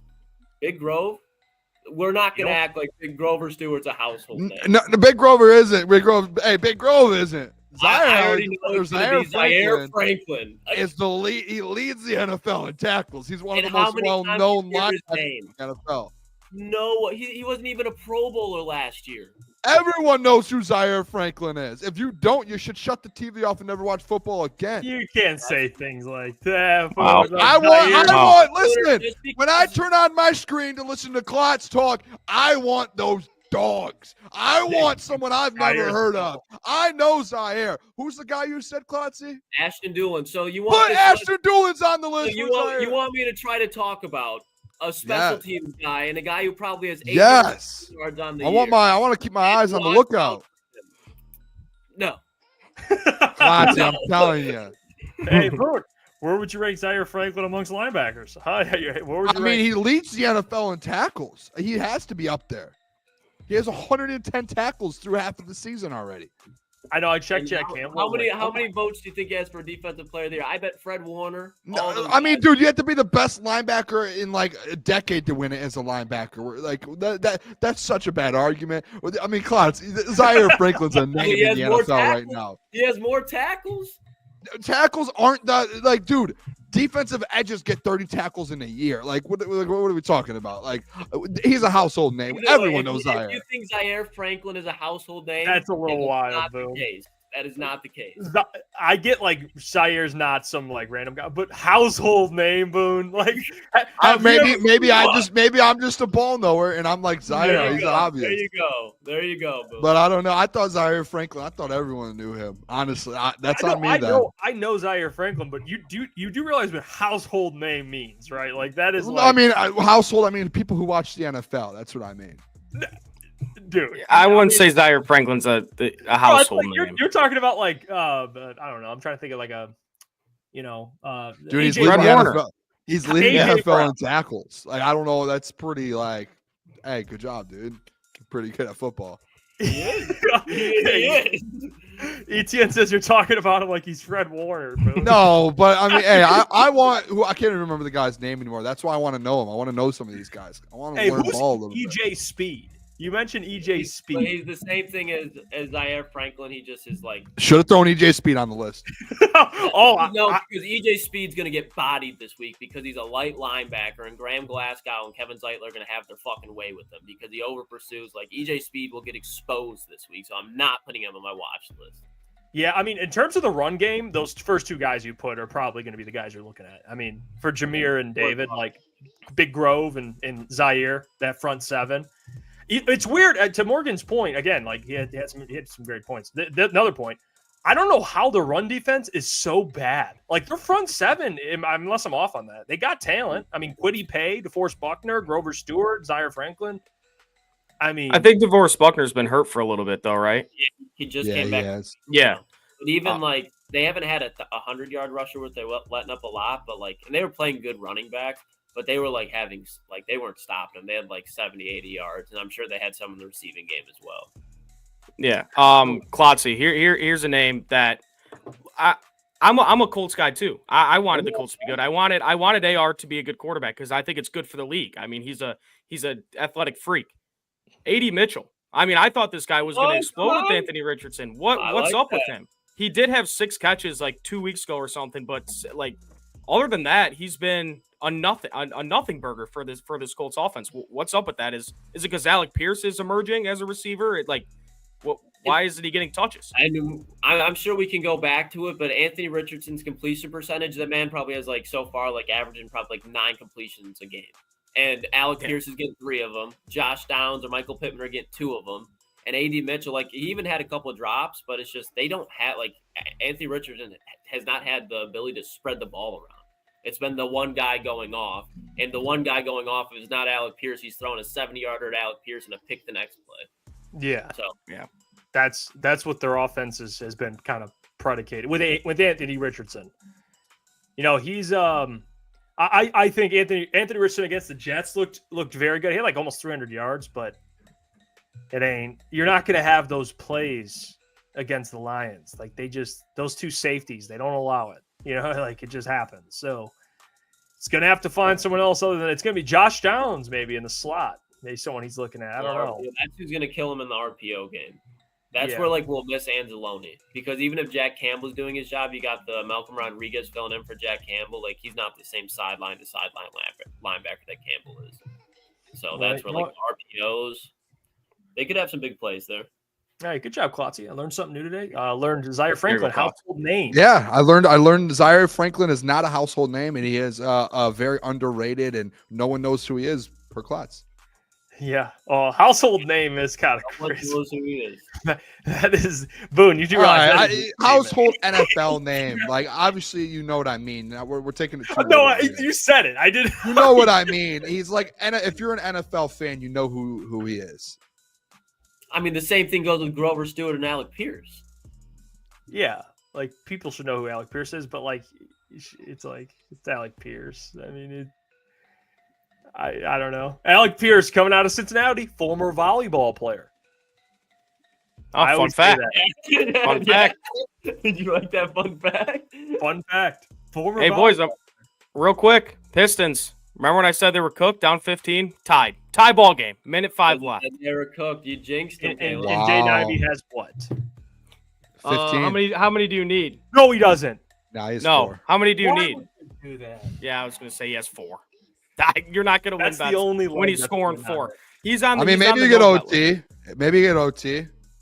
I have -2.5. I don't really want OT, but I'm rooting for you, Jeff. Always. That's Rooting for the terrible, bet. man. Fucking Jaden Ivey. Booner, I'm asking you Yeah. on the show. Is he on the no bet list? Can I put him on there? No, nope, not yet. Yeah. This is bad. Worst game of the year when I place any amount of money on him. So bad. Not yet. Not yet. It's only one time. And then he's in our group chat taking a victory lap. He's been quiet all year about Ivy. And then he comes out of the woodwork. and his worst game of They the year. can't play together. I told you. I know. Like they've looked great playing together. It's I love Easy. That's why I love them. But hey, let's get to. I'm excited for this. And good stuff, Klotzy. 9:15, which means we're doing our over unders. Booner, you are our guy for the over unders. Okay, we talked a little bit about it with some of the things, the keys to victory. We talked with Morgan about some things we're looking for. What are some over unders we should be locked into? I'm excited for this. I do, and just out of pure respect, I just want to make sure I address this. Michael Daly put Boone. How about Bryce Underwood? Just want to say it again. What the Bryce fuck? Underwood to Michigan. Hold on. All right, things are back to normal. Sorry, it got cold in here. It's cold outside, boys. It snowed this morning on my way to work. It really was did. unbelievable. I started driving and I just got hit with the blizzard. Just boom. What's going on here? Shout out. Hey, Bryce Underwood, fellas. How about that? Shout out. Go blue, baby. All right. Over unders. Can we get the music? Can we get some? Do we have different music? Can we get some music going here? Over unders? Or are we playing the same? We don't. No. Yeah, I gotta add more music. Gotta add more music. All right. No. Hey. Fair enough. I could play the same one, but it gets repetitive. I feel like. Yeah, no, I get that. We played it yesterday, for an hour. I love the music. We'll get some more. We'll get 4 or 5, and we'll just add some in. All right, Detroit Lions versus Indianapolis Colts. Over unders, fellas. We're gonna start. We're just gonna go from quarterback, running backs, receivers down the line here. I've got some defensive ones here. By the way, too, I have made all the lines up. There are no official lines out yet on sports books, at least the ones that I use. I have not found any lines. Start off here with Jared Goff. Over under, fellas. 250 passing yards. Does he go over or under on Sunday? A run heavy game, it feels like, versus Colts team. Do you think he gets over 250 yards? That's a good number. It is. It is a very good number. They had him. What was it last week? Do you guys like 220? Like what was it? Wasn't it like it was like 230 yeah, something, I believe. like disrespectful. This week a little Two higher. for 400. I'm going to say yes, because I don't think this will be a game, and you clip this, it could age poorly. It's going to be over by halftime. I don't think this will be a game. Like, Goff had basically 400 in 3 quarters. I mean, that's insane. This week, I think he'll play the entire game, and I do think he'll get 280, 270. So I'm going to go over. I'm going to go over on that. Okay. I lied. I think Goff has 300 in this game. Probably 300, 2 TDs. That's what I see. So I'm going to go over as well. Yeah, Caleb? over for the same reason. I would take the over on that for sure. All overs. All right. Hey, I love that. That means he's about to go out there a little MVP performance. I see there's some people in the chat who think that Jared Goff gets carried. Those are just people who just don't know football. Never watched a day of football in their life. They don't know what they're talking about. You can't watch Jared. Zaire Franklin is though, Boone. Huh?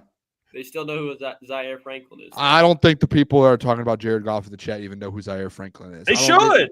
They don't even know what a football is. They see a football. They're like, what is that? A softball? What is that? Is that a golf ball?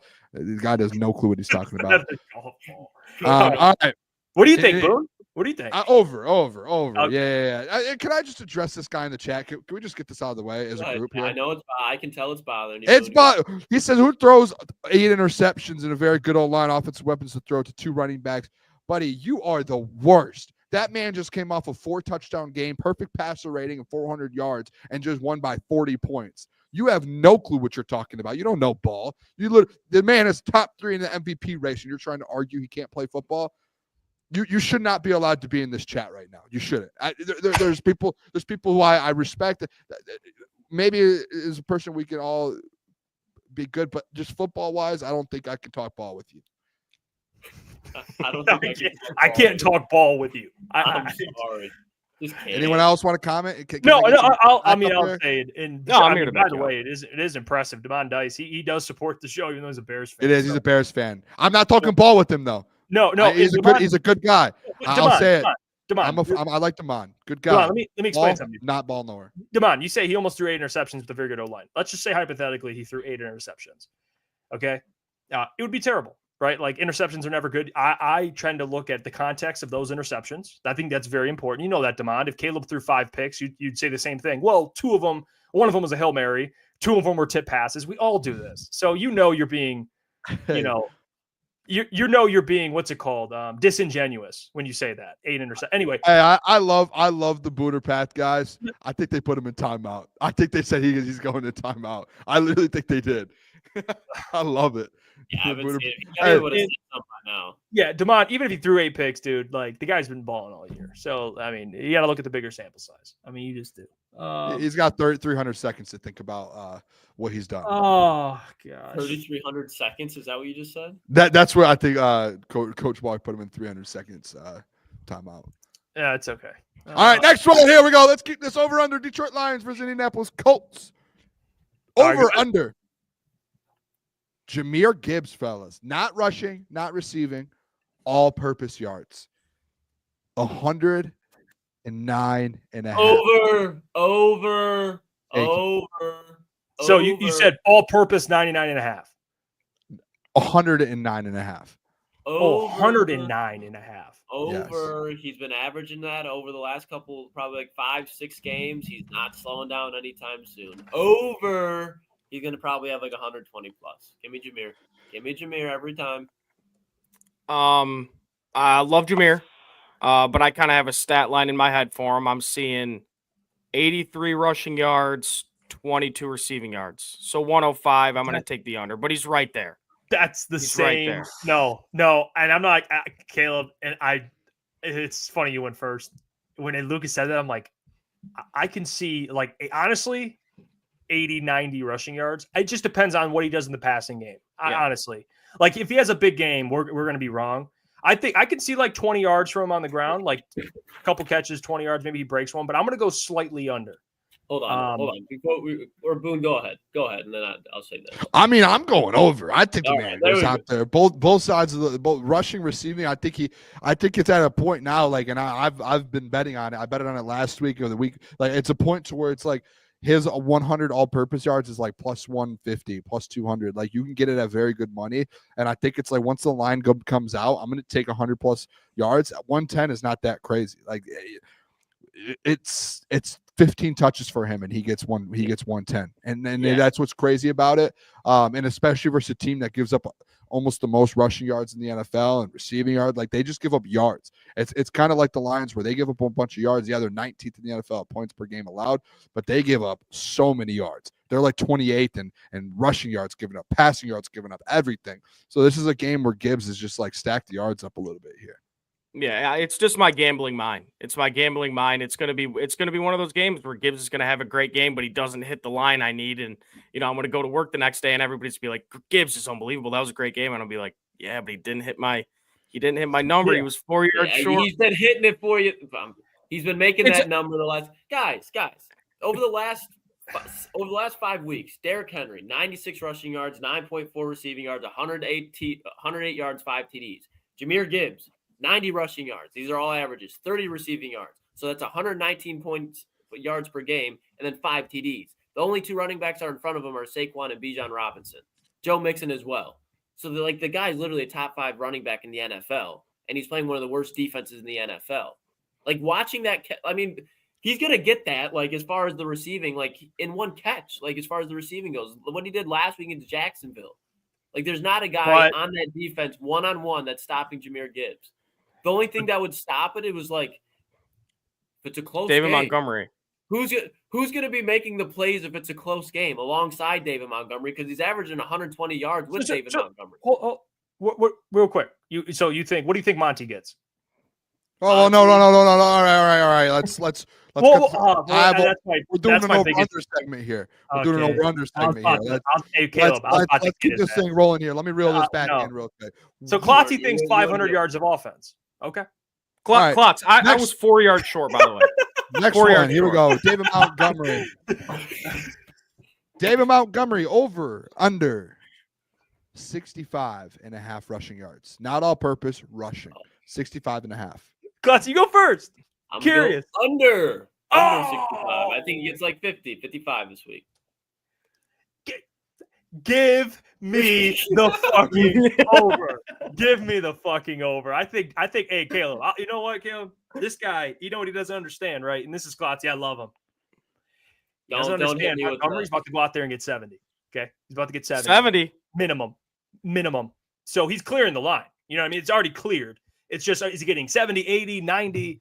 What are we doing here? He's not getting 50 fucking yards.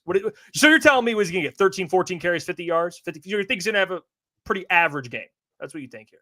Pretty I average. think he gets probably around there. If you want to call that average, I think that's what David Montgomery. All Like, right. those are the games where it's hitting. All right, no. I'll end it. Over. Why are we all right? I'll say this. I'm going over as well. I went over on both. Why are we acting like? Why is this big thing? Like both players can't go over. You're talking about they're going to run for 5. Because you have Jeff, to think. last How many yards of offense are the Lions about to have? Jeff, last you have week. to be real. You have to think. Yeah, want to be realistic?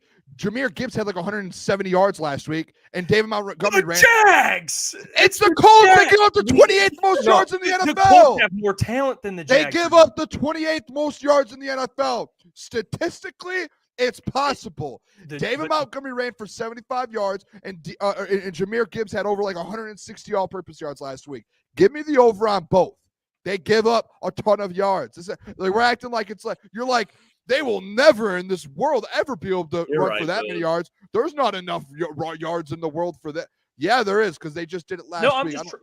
It's a game script in my head. Okay, I love your game script Because I can't go over, crunch it all up, on every throw it in the Lions trash, player. and take both overs. We got to have it as a game because you know what? Fuck it, over on every Lions offensive player. That's Let's all get right. 1,000 yards. I will say You're acting like it can't happen. It happened literally last week.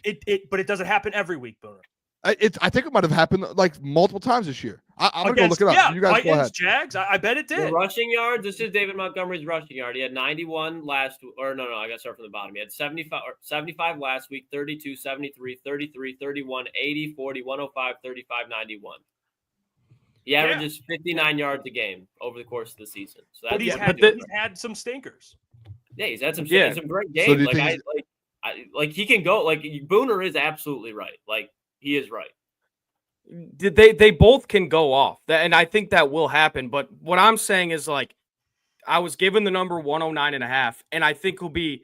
This is just my gambling mind. I think he'll be around that 104, 105, and I just want to be right with. You're 5 yards off. I know, and I said under, but that's the number that comes to my head. That's the number that comes to my head. And I'll say this about Monty: I think both get 100 plus all-purpose. I think Monty goes 100 on the ground this week. So I'm going over. I think he goes 100. I'm going to look at that alt line on Sunday. It's probably going to be around plus, what would you guys say, 450 for him to run 100 plus? Do you think Monty will have more total yards than Jameer? No, he just to his point. Yes, sure. because I think, but Gibbs is. It's not impossible for them both to have 100 plus all purpose. No, but more total yards. So what I'm saying is Monty is going to get 107 on the ground, and I think Gibbs is going to get 104 all purpose. And by the way, we're arguing. Yeah, I'm getting technical. I'm reeling this segment back in. It's turning into a Jameer Gibbs D-Mont full 15 minutes. Gibbs was my impact player. I think. All he right. plays it. Okay. Good for you. Good, 100%. Good for you. That was rude. I love you, Jeff. I'm trying to reel this segment back in. You guys are really getting to me here. Amon-Ra St. Brown over under. I'm running out of time. I'm negative 1 minute in this segment. No, you're not. You got Amon-Ra St. Brown. There's two for the receivers. I'm doing two, so I want two answers. Let's keep it short and sweet. Over or under? Amon-Ra St. Brown over under 70.5 yards, and also over under 6.5 receptions. So 70.5 and 6.5. Over. Wow. Yep. You said 6.5 receptions. Sorry. Yep. Yes. Under on the receptions, over on the yards. He gets 6 catches for 85. Loser. Love that. He's only gone over a couple times this year. All right, next one here. Klotz, if you don't stop, I'm going to give you a yellow card.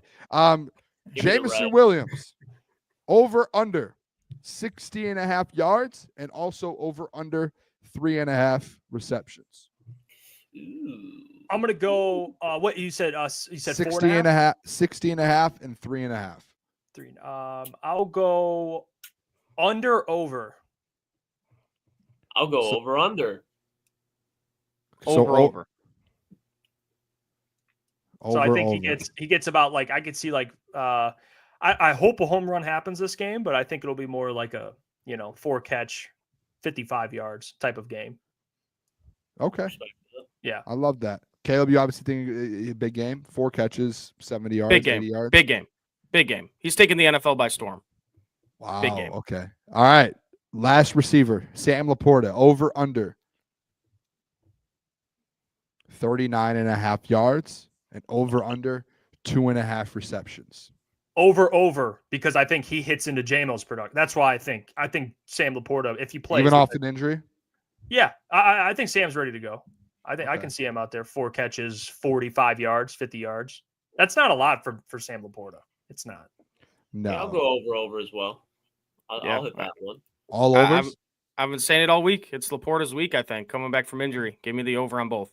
Okay. Yeah. Love that. I'm going to go over on both as well. Jack Campbell. We're going to defense now. Over under 9.5 total tackles. Over. That's tough. That's a high line. I'll go over. That'll be close though. It's gonna be close. I'll tell you what. Versus Green Bay, he had 13. Last week he had 9. Games. Houston 7. Tennessee 11. He's hit this line 2 of the last 4 weeks, and now with no Alex Anzalone, you would think that he hits that over with the running quarterback. Yeah. So I'm going to take the over. I'm going to go the over as well. This is not just a single player.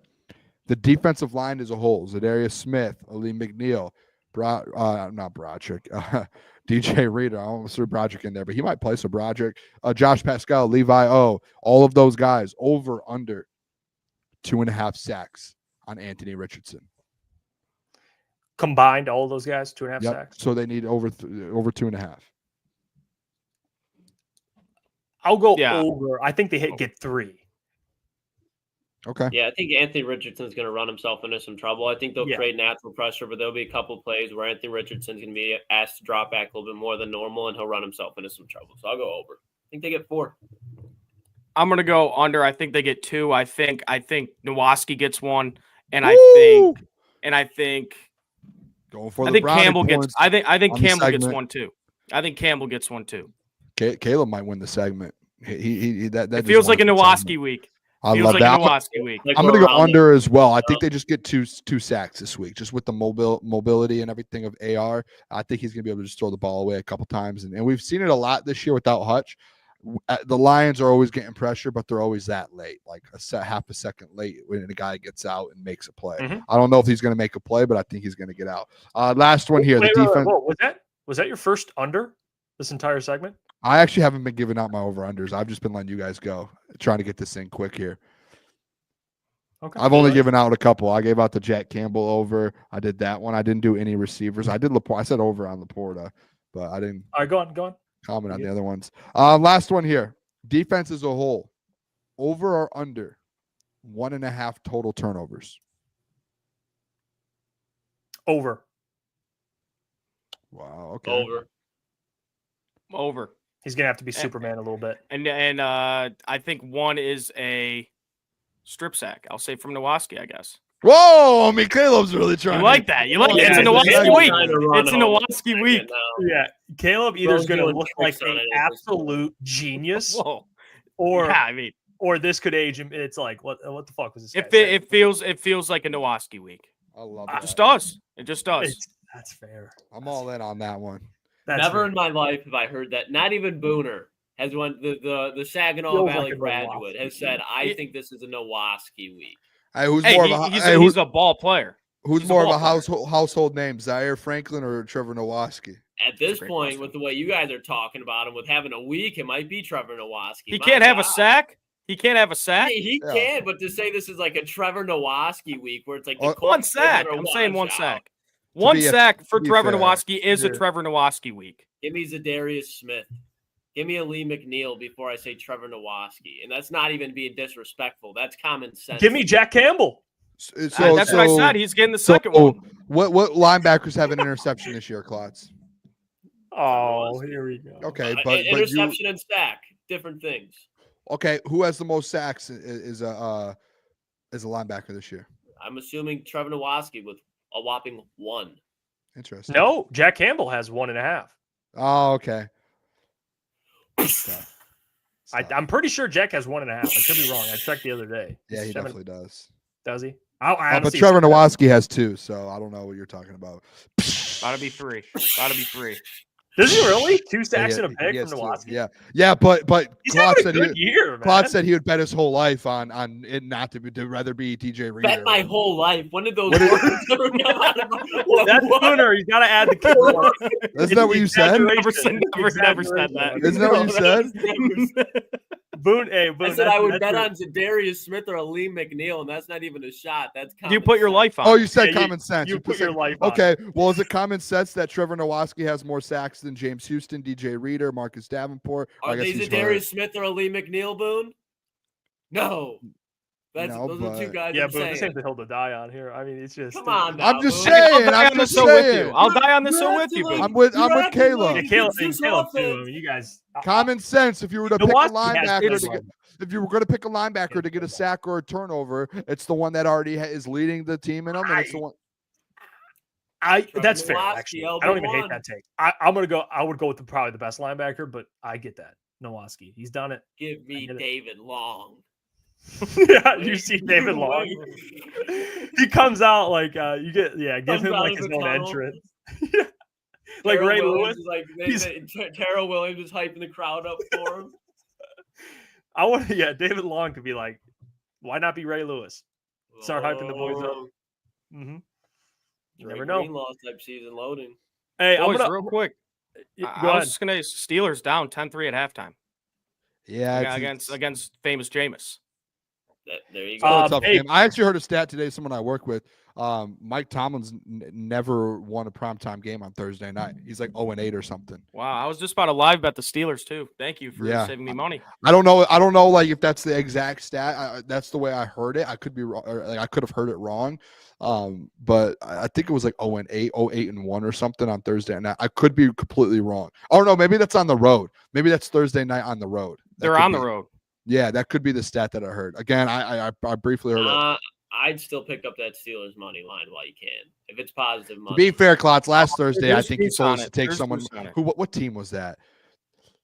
Let me check. Klotz is like, Last week you were like money line this team, and it just like I lost all my money. Who'd they play? Who played? I thought wasn't Philly and Washington last Thursday? Yeah, it might have been Monday night last week. There was a week. He wasn't saying that Thursday. Oh, it was Dolphins Rams. It was 10-6 at the half. And you're like, put everything on the Rams. Put everything on the Rams, boys. Do it all on the Rams. And I was like, okay. I had the Rams that game. Yeah, I was like, all right. It was like plus 200. Matthew Stafford. Go figure. The one time I throw money on that motherfucker, he reminds me why I couldn't stand him in Detroit. That was on you. You led me. Put my money on Matthew Stafford. You should tell the people to take the Browns right now. Dude's focusing on his teeth more than he's focused on beating the Miami Dolphins. Probably getting a BBL down there as well. All right. This is where. All right. Don't we have another thing to do? We got more to do on the show. Let's get this thing on.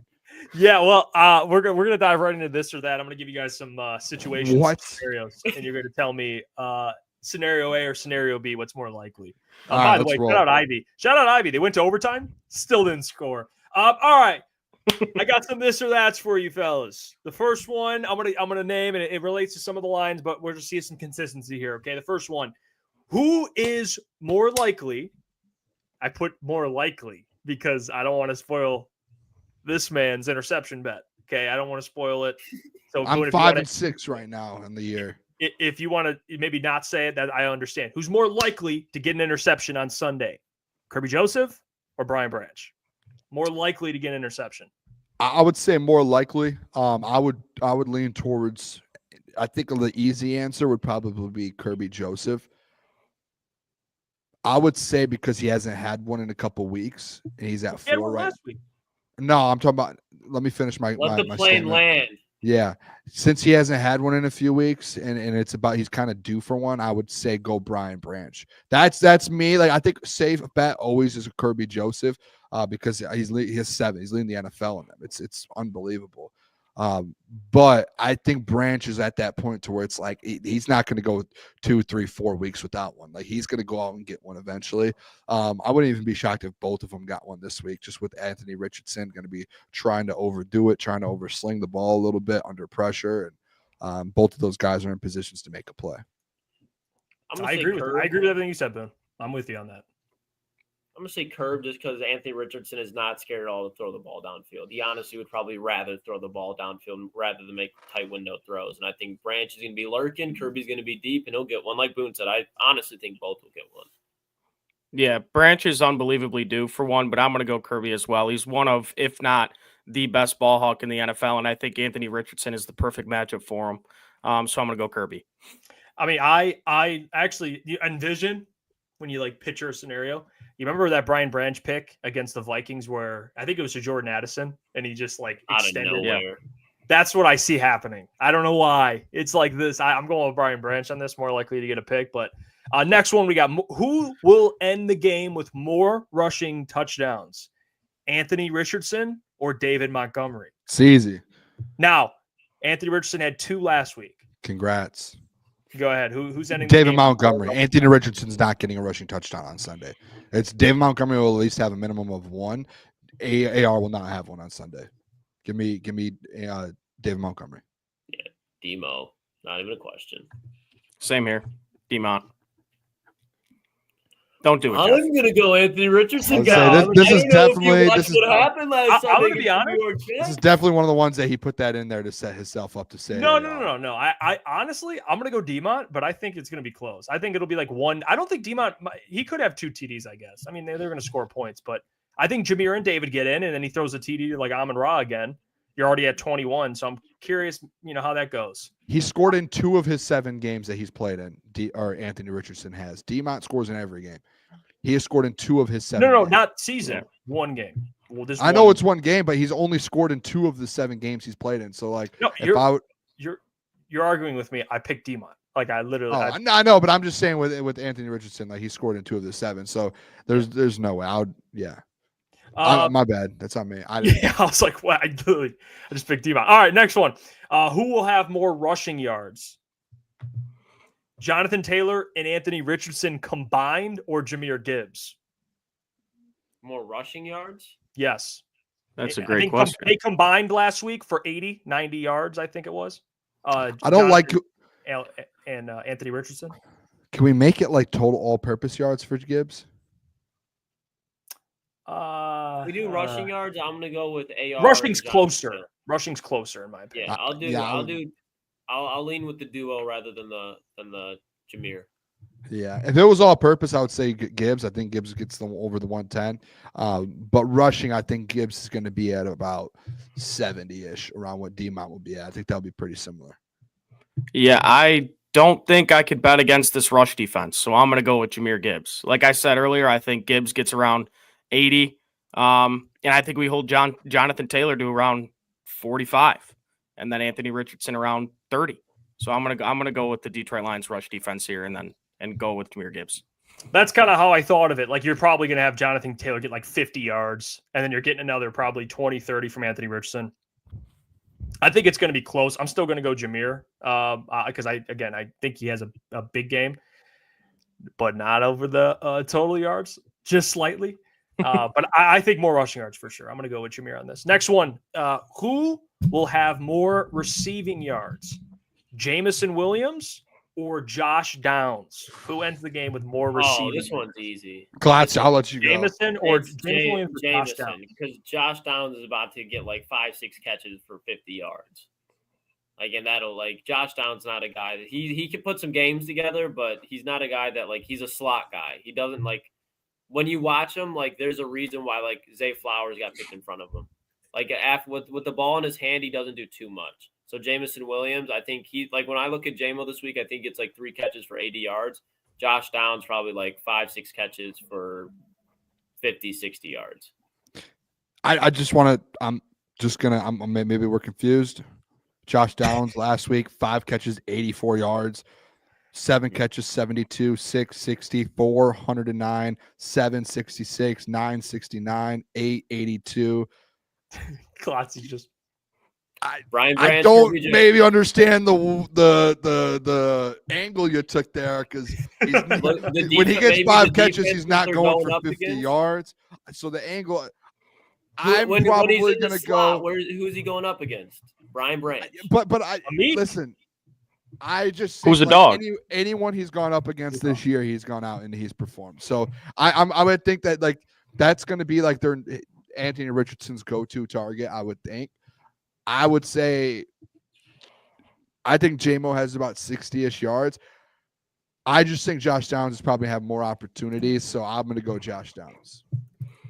Give me Jameson Williams. I think Josh Downs will have a nice day, but I think the person that's going to be racking up the yards is Alec Pierce. I mean, Klotzy said in his segment, Alec Pierce leads the NFL in yards per catch. This is the guy that's going to pick up the yards. And like Klotzy said, Josh Downs might have his 6 catches, but he's going nowhere with them. He's going to have 50 yards. Ivy just scored. Who? He's got 10. No, he doesn't. All right, sorry, continue. Does he actually? He cleared the line. We're safe. That was a sweater That's bone. great. Was a That's sweater actually bone. great. Is everything else hit? Oh, At boys. this point, yes. Sorry, distraction. Next one. Who will have more sacks on Sunday? Kwity Paye or Zadarius Smith? Who will end with more sacks? Kwity Paye. They have the same amount, 5.5 each. Could we possibly change it with Trevor Nowaski here? This conversation? This guy, dude. Hey, and Kwity Paye over the last 3 games, Kwity Paye has like 3-4 sacks or 3 Now, sacks. he hasn't gone up against this offensive line. Give me Zadarius Smith. That's fair. He has not been going up against the number 1 offensive line in the NFL. He went up against the New York Jets. Zadarius Smith. Get easy. This sucks because I said that I think Trevor Nowaski, I think he will, and Jack Campbell will get the sacks on Sunday. So I guess I got to go with Kwity Paye here. But who even says Kwity Paye gets one? Like, who says that? Yeah. I know. It's tough. And guys, also, is the Colts left tackle? Is he out? Is he on the injury report? I feel like I saw that somewhere, or am I just being an idiot here? I actually haven't looked up the Colts injury report today. I can look it up. Yeah, Braden. Braden Smith. He was on the injury report, but he had a full practice today. So, but yeah, that would have been huge if he was out. I would 100% pick Zadarius Smith then. Yeah, I'm going to go Zadarius as well. I think, hell, why not? He's rejuvenated. He's feeling it. Why not back-to-back sacks? Back-to-back games with sacks. Do it. All right, let's get the mailbag. Drop your questions. We'll get to them. I can't. Drop I'm so happy, by the way. Well, Jeff, the last leg of that's this parlay crazy, the last leg is your guy, LeBron James, to get 6 rebounds. It's all written. Last game he had 2 rebounds. Check the last 5.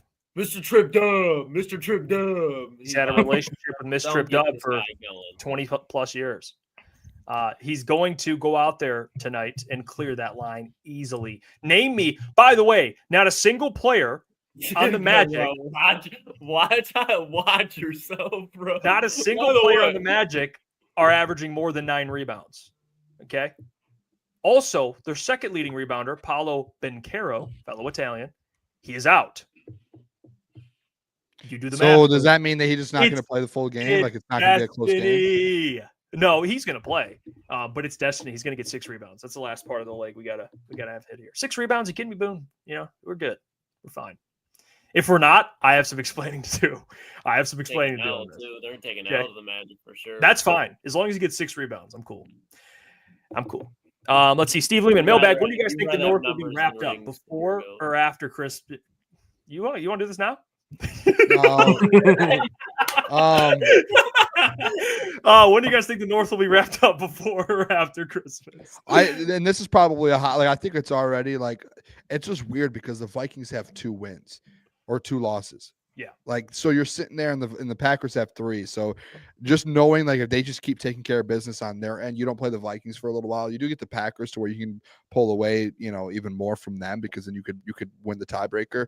I would say after Christmas. Just I think it's going to be like last year, like week 17. I think it'll be similar to that. Week 16 or 17, I think it'll be. Hopefully week 16. So the last 2 weeks, you already have the NFC North and you're looking at the 1 seed. I just think it's like, dude, they have 2 losses and the Packers only have 3. Like, it's closer than we do think. It's a 1 game difference right now. Even if you have the tiebreaker, then it's 2 games. It's right there. Yeah, mathematically, I think it's going to be after. But you look at this Viking schedule, like there's some tough games there. So they have to play Chicago on the road, Chicago dumpster fire, whatever.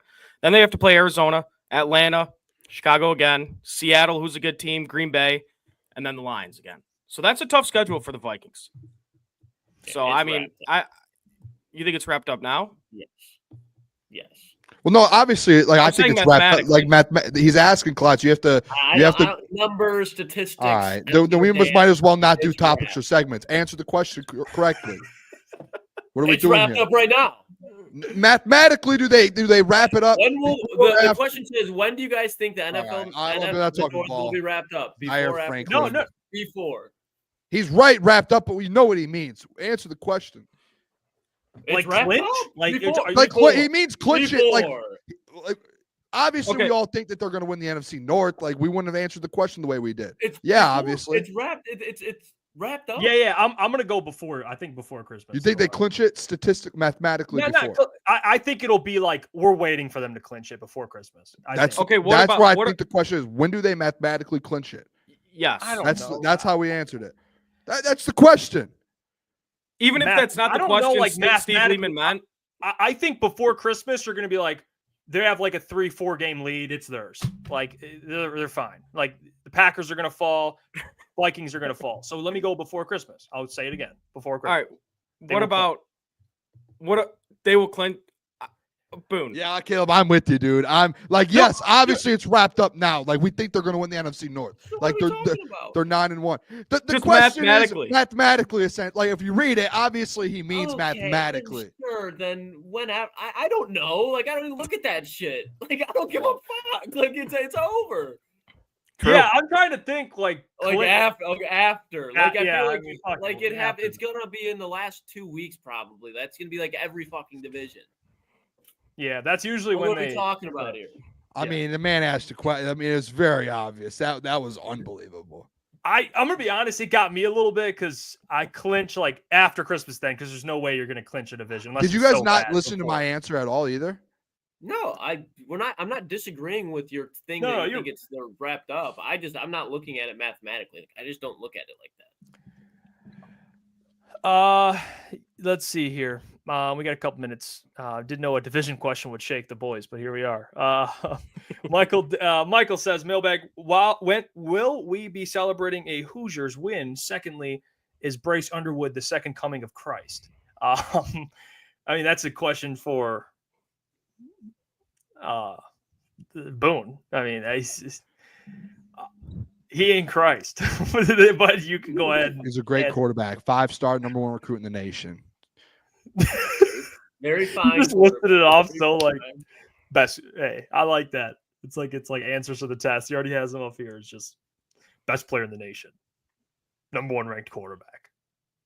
We will not be celebrating a Hoosiers W on Sunday, Monday, whatever it is. No, not going to happen. Penn State's more of a threat, in my opinion, matchup wise, than Indiana is.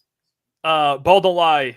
Mailbag, would you rather Lions win the Super Bowl, but the Pistons, Tigers, Red Wings all miss the playoffs for the next decade, or Lions miss the bowl, but the Pistons, Tigers, Red Wings all win titles? So 3 championship teams, but the Lions miss the bowl.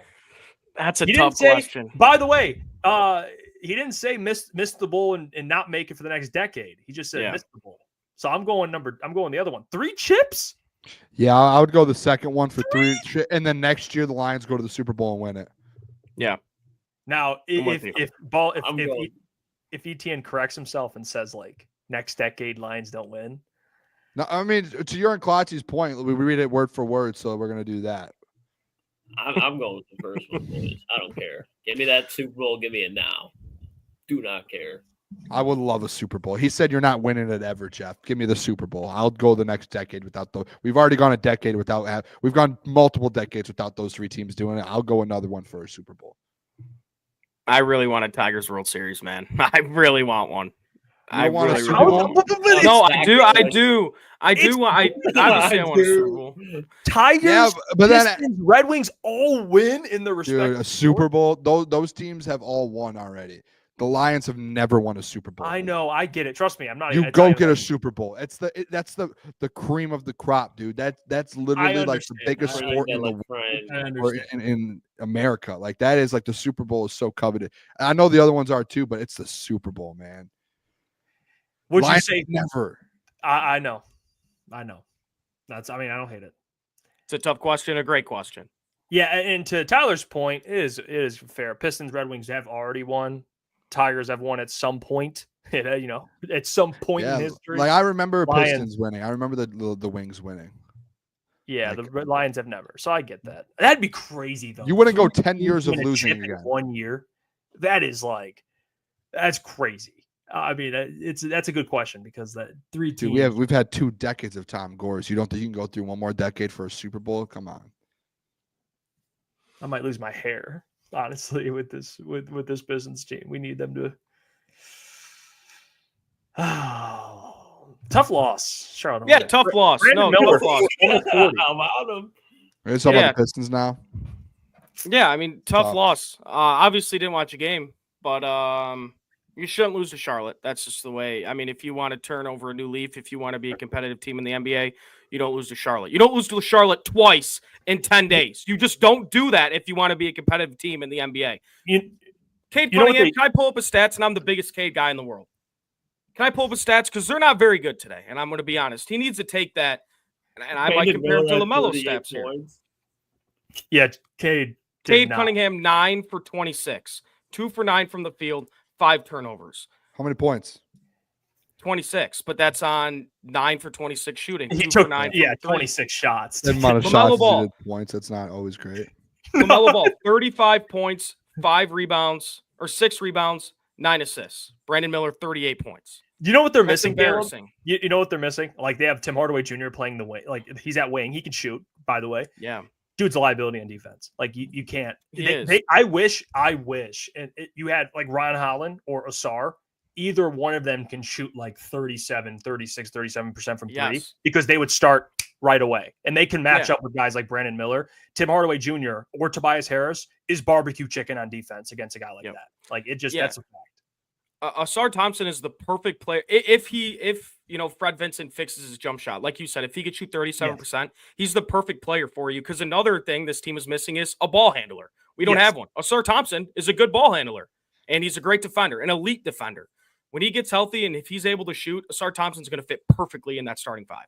Yeah, I hope he can, man. That would be huge. If wings are, I mean, it doesn't matter who they face; they're gonna get cooked. Shout out Malik Beasley though; he's been a dog. Love Malik. Yeah, I hope they don't. I will say that. Don't He has the green light. They That's gave a him the green cocky light. He guy, can shoot it for whenever. sure. Yeah, Malik Beasley, He's a dog. sniper, journeyman. Sniper. Yeah. Journeyman. Which Yeah. is weird. He's a journeyman. He's only 27. He shoots 40% from the fucking 3. Dude, Why doesn't a team keep him? If you look over the last like 5 years, he's up there with like the most threes made. Yeah. like, He that's should be on a wild contending stat. team for sure. He should be. Oh yeah. He was on the Lakers at one point, right? Yes. Am I crazy? Bucks too. How did Bucks. he not ball out with LeBron? I don't? Okay, well now we're getting into some deep waters here. Whoa. I would say. Oh, sorry. I would say, no, I'm joking. I mean, it's fair. Maybe with JJ Redick, it should be He different. said, "No, I'm joking." He was really not. Yeah, look at got the. Let's end the camera show. Let's end the show. All right. Do you No, guys see JJ this Redick, by the football way, game, dude? It's a blizzard, elite. dude. It's unbelievable. Is it bad? I was told it was going to be bad. How bad is it, Boone? I haven't seen the. What, game. the snow? Yeah, is it bad? I mean, dude, it is a blizzard. That's you barely can what- see the teams. Why I I tell did you live that bet the Steelers. Detroit needs to always have a dome because that is Cleveland. That's 3 hours away. Like they get the same fucking weather, just at different time. Like imagine that at Ford Field instead. Like fuck that. 4th down, now they're kicking a field goal. Just go for it, dude. I did take Steelers live. Why not just Wait, go whoa, for it? Any TD scores? No. Me? Were we fading TD scores this game? I No, took I Pat had- I Farmer. put in a Muth one with Boone. You did Yeah, move? I did I'm gonna move. Look. I Might have do- I have My- Najee. I just took one. I took Najee. All right. Hey, appreciate you all. Appreciate Motor City Street Scene. By the way, another great show for us. Appreciate it. Appreciate you all. We'll be back tomorrow. We have our you Colts guys. beat writer joining tomorrow. It's going to be great. We'll get to talk with him about the game. Maybe ask him about some of the Klotz's watch list. Maybe Zaire Franklin is a household name. We'll find out from him tomorrow. It'll be a good time. But until then, Yes. get your merchandise. And by the way, the Hub Sports Bistro. Be there Sunday. Here's the flyer. We put it up on all the social media. We will be at the Hub Sports Bistro. Come hang out, man. It'll be a good time. Come hang out with the fellas. It'll be a good time. We'll be there at 12 p.m. when it opens, and then we'll be there pretty much hour after the game. So pretty much half the day, roughly. So come and hang out, drink some real American beer, watch the Lions win. Okay, that's what we'll be. Anyone that's relatively close, make the drive, come hang out with us. Until tomorrow, we will catch you all. See ya. Peace. Peace.